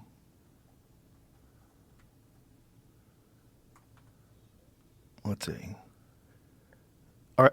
Identifying where they might come from involves exploring nearby stellar systems, known exoplanets, and plausible scientific ideas about interstellar travel. Here are the most likely possibilities. Nearby star systems with habitable zones.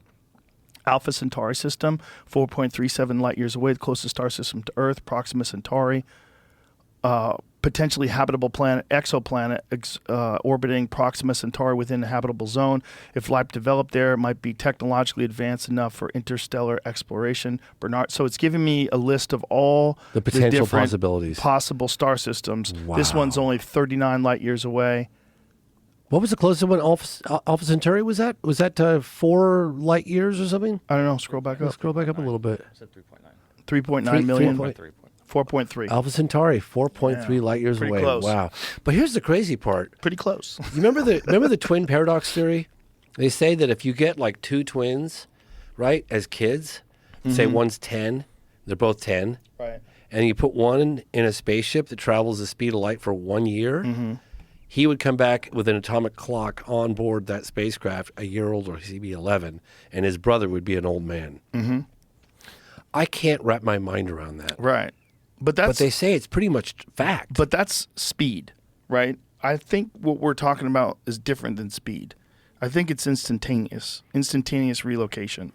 Right. So I think I think instead of like manipulate the space time between the 2 points. Right. So I think the idea is that instead of a rocket that goes 5 million miles an hour and just shoots off of Earth and keeps going until it 5 million years from now it runs into this planet. I think it's different than that. I think if I had to guess where something can manipulate gravity and space, what it would do is instantaneously appear in these new places. And you've talked to a lot of physicists about this kind of stuff, huh? I have, and the way they explain it is baffling.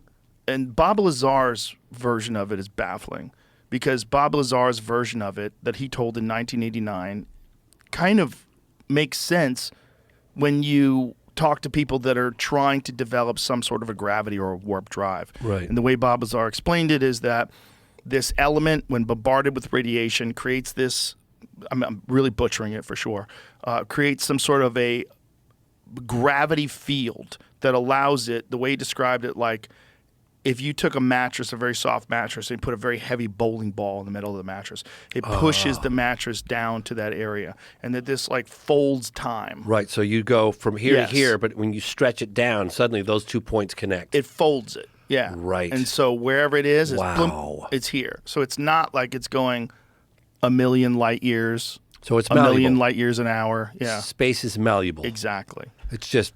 Well, it makes sense if you think about how technology scales. Yeah. And if we do, I mean, Ryan brought up this yesterday as well, that there was research and there was papers written about the idea of having some sort of a gravity drive or having some sort of a gravity propulsion system, something that doesn't rely on conventional, rockets pushing gases out the back. That's for sure. Exactly. And he said that this was something that was discussed a long time ago, but then it just stopped. And then, and we brought it up quite a while ago. There was an episode that we brought up a paper that was written in the 1960s about gravity drives. Was that by Hal Puthoff? I do not know. Because he's like a propulsion expert in terms of the propulsion behind the physics behind UFOs. Yeah. And I tried to get him to explain it to me in sort of conventional layman terms, and of course my tiny little brain. But I felt like I almost grasped it for a moment, but the amount of power that it would take to create that gravitational field around the object. And he said that's why you see them doing these maneuvers that look like it defy physics, right? And then everything inside the craft would just splatter. That you're immune from that on the inside, according. Which also would make I'm so sense. not a physicist. What am I talking about? Right, but that would also make sense if you had something like that you could go in the ocean as well, right? Yeah. So because whatever's around you wouldn't matter because you're not affected by it. Right, you're somehow creating a field around you. Exactly. That's immune to whatever. Right. Well, that would be the only thing that would make sense for how it could move so fast underwater. Atmosphere, space, water. And how it would be transmedium. Yeah. It can go from space into the water. It's unaffected by gravity. It's unaffected by all the things around it. It creates its own gravity field and it allows it to just pass through things. I remember Kirk McConnell, who's Senate Armed Service Committee, who investigated UFOs from 2017. I talked about him earlier. But he said that they were picking up Aegis radar systems were picking these objects up from space, and they were shooting down from space all the way down. They'd loiter for as long as they wanted to, go in the water, come back out again, shoot back up into space, and they would just do it all day long, and there was nothing. Well, we can't see that, right? I don't know if someone does have, if there's someone in the military that does have some super advanced satellite reconnaissance imagery of these things, I could see why they would hold that back. I could see why they would think that people aren't ready for that. I could see it. Do you think Elon knows? He's real cagey about it. He is cagey about it, and he's got deals with the DOD, and he's got satellites and everything. That's probably why. I'd be cagey about it too. He knows more than what he's saying. This is what he said. If aliens are real, they're very subtle. That's what he was saying. I was like, I don't know if they're subtle, man. The Phoenix Lights wasn't that subtle. If that's aliens. I heard from some people around him that because of his contracts with DOD, that he kind of keeps quiet about it because I'm sure everybody talks about. Even Ratcliffe talked about the satellite imagery of UAP. If they're picking it up, why wouldn't his systems pick it up? He hasn't said a peep about the drone thing. And you haven't asked him about it? Nope. If he wants to tell me, he'll tell me. I'm not going to be that guy. I'm not going to be annoying. But publicly, on X, has he said anything about the drones? He said something a couple weeks ago, I believe. I think it was a couple weeks ago. I'll check right now. But it's there's a big drone storm or a big drone fight coming, and people are taking that as he knew this was happening. A big drone fight coming? Well, he has been real public about the idea that building manned fighter jets is at this point kind of foolish, and I think he's correct. So unpiloted only. Yeah, I think takes the fun out of it. Well, it takes the biological mistakes out of it, is what it does. Right. It takes the human mind out. The human mind is very fallible.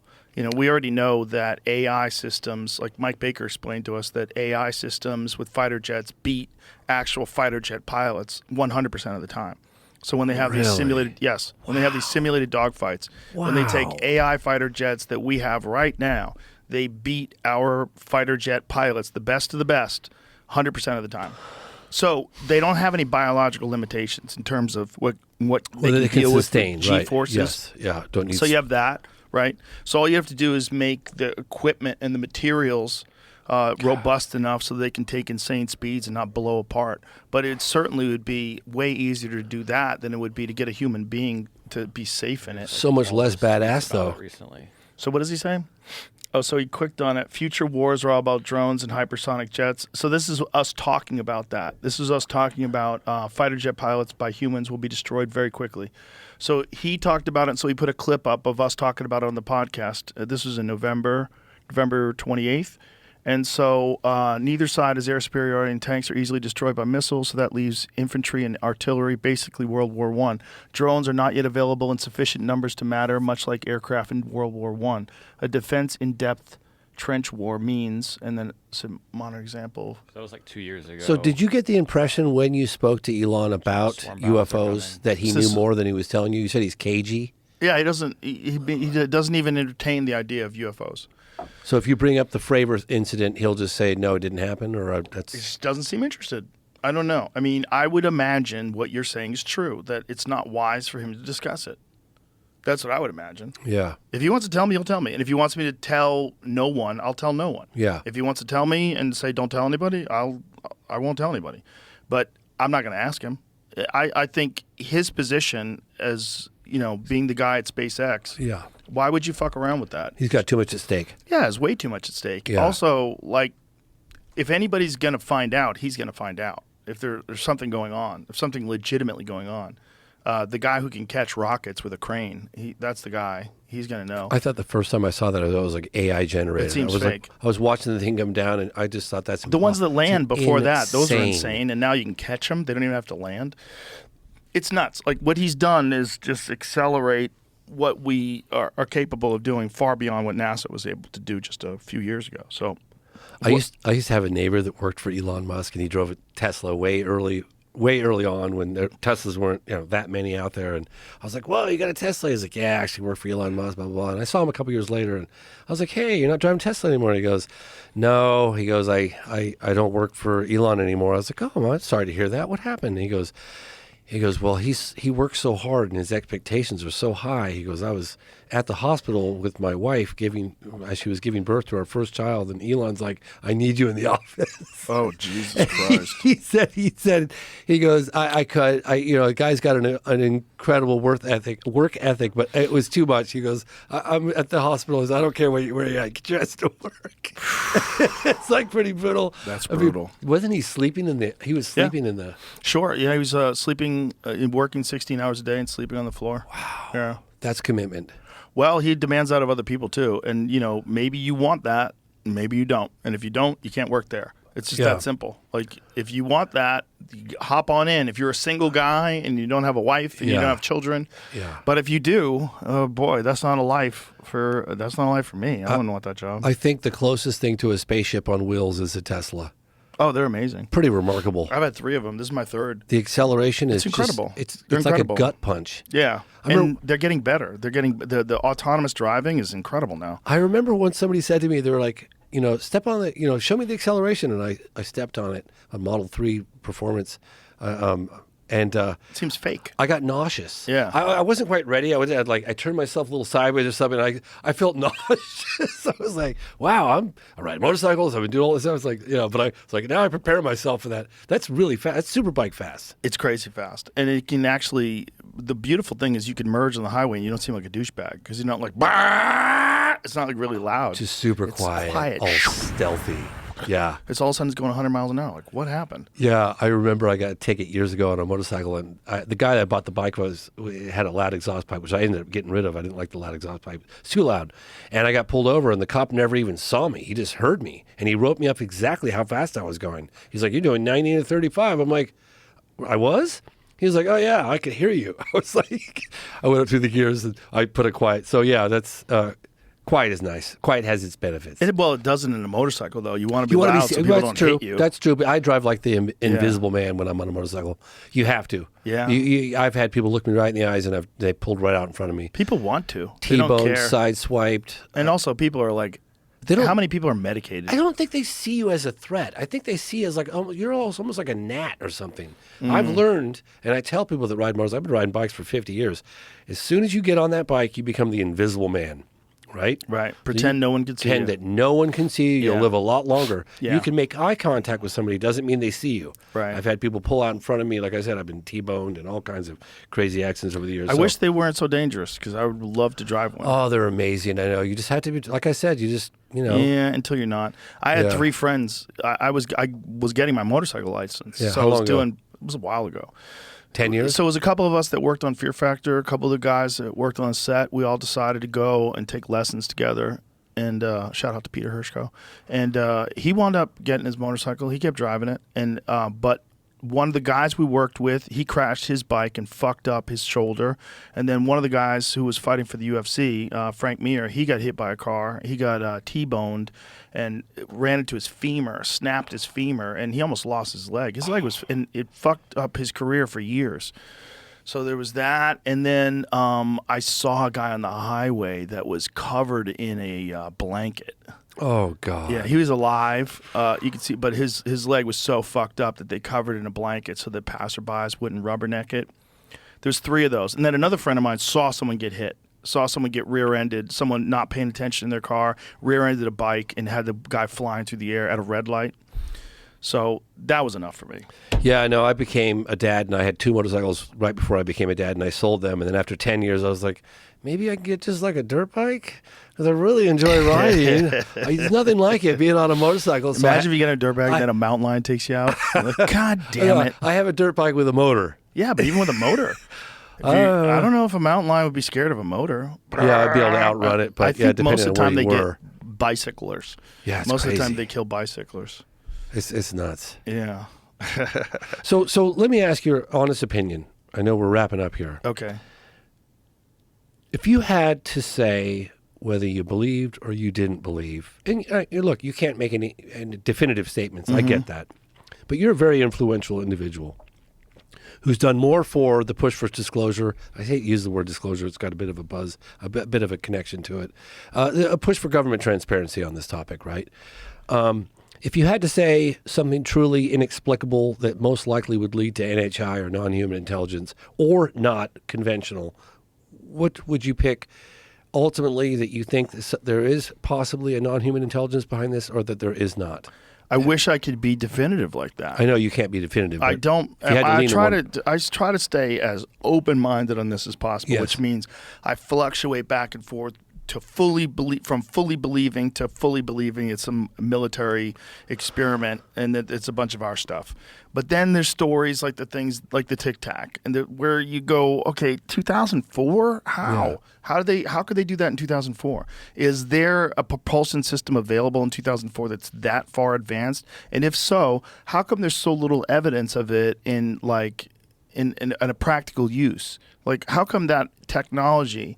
You would think that technology would take so much money to develop that you would do something with it in 20 years. You wouldn't just have it and just be flying it around like a drone every now and again. Yeah. It would seem like there would be some sort of a practical application for something like that. Yeah. And it would seem like the Manhattan Project and like the stealth bomber, eventually you find out that it's a real thing, right? So 20 years is a long time to not find out that something's real. Well, how about if we take it up to a lot longer than that? What about the 1952, 2 consecutive weekends in July over the White House and the Capitol?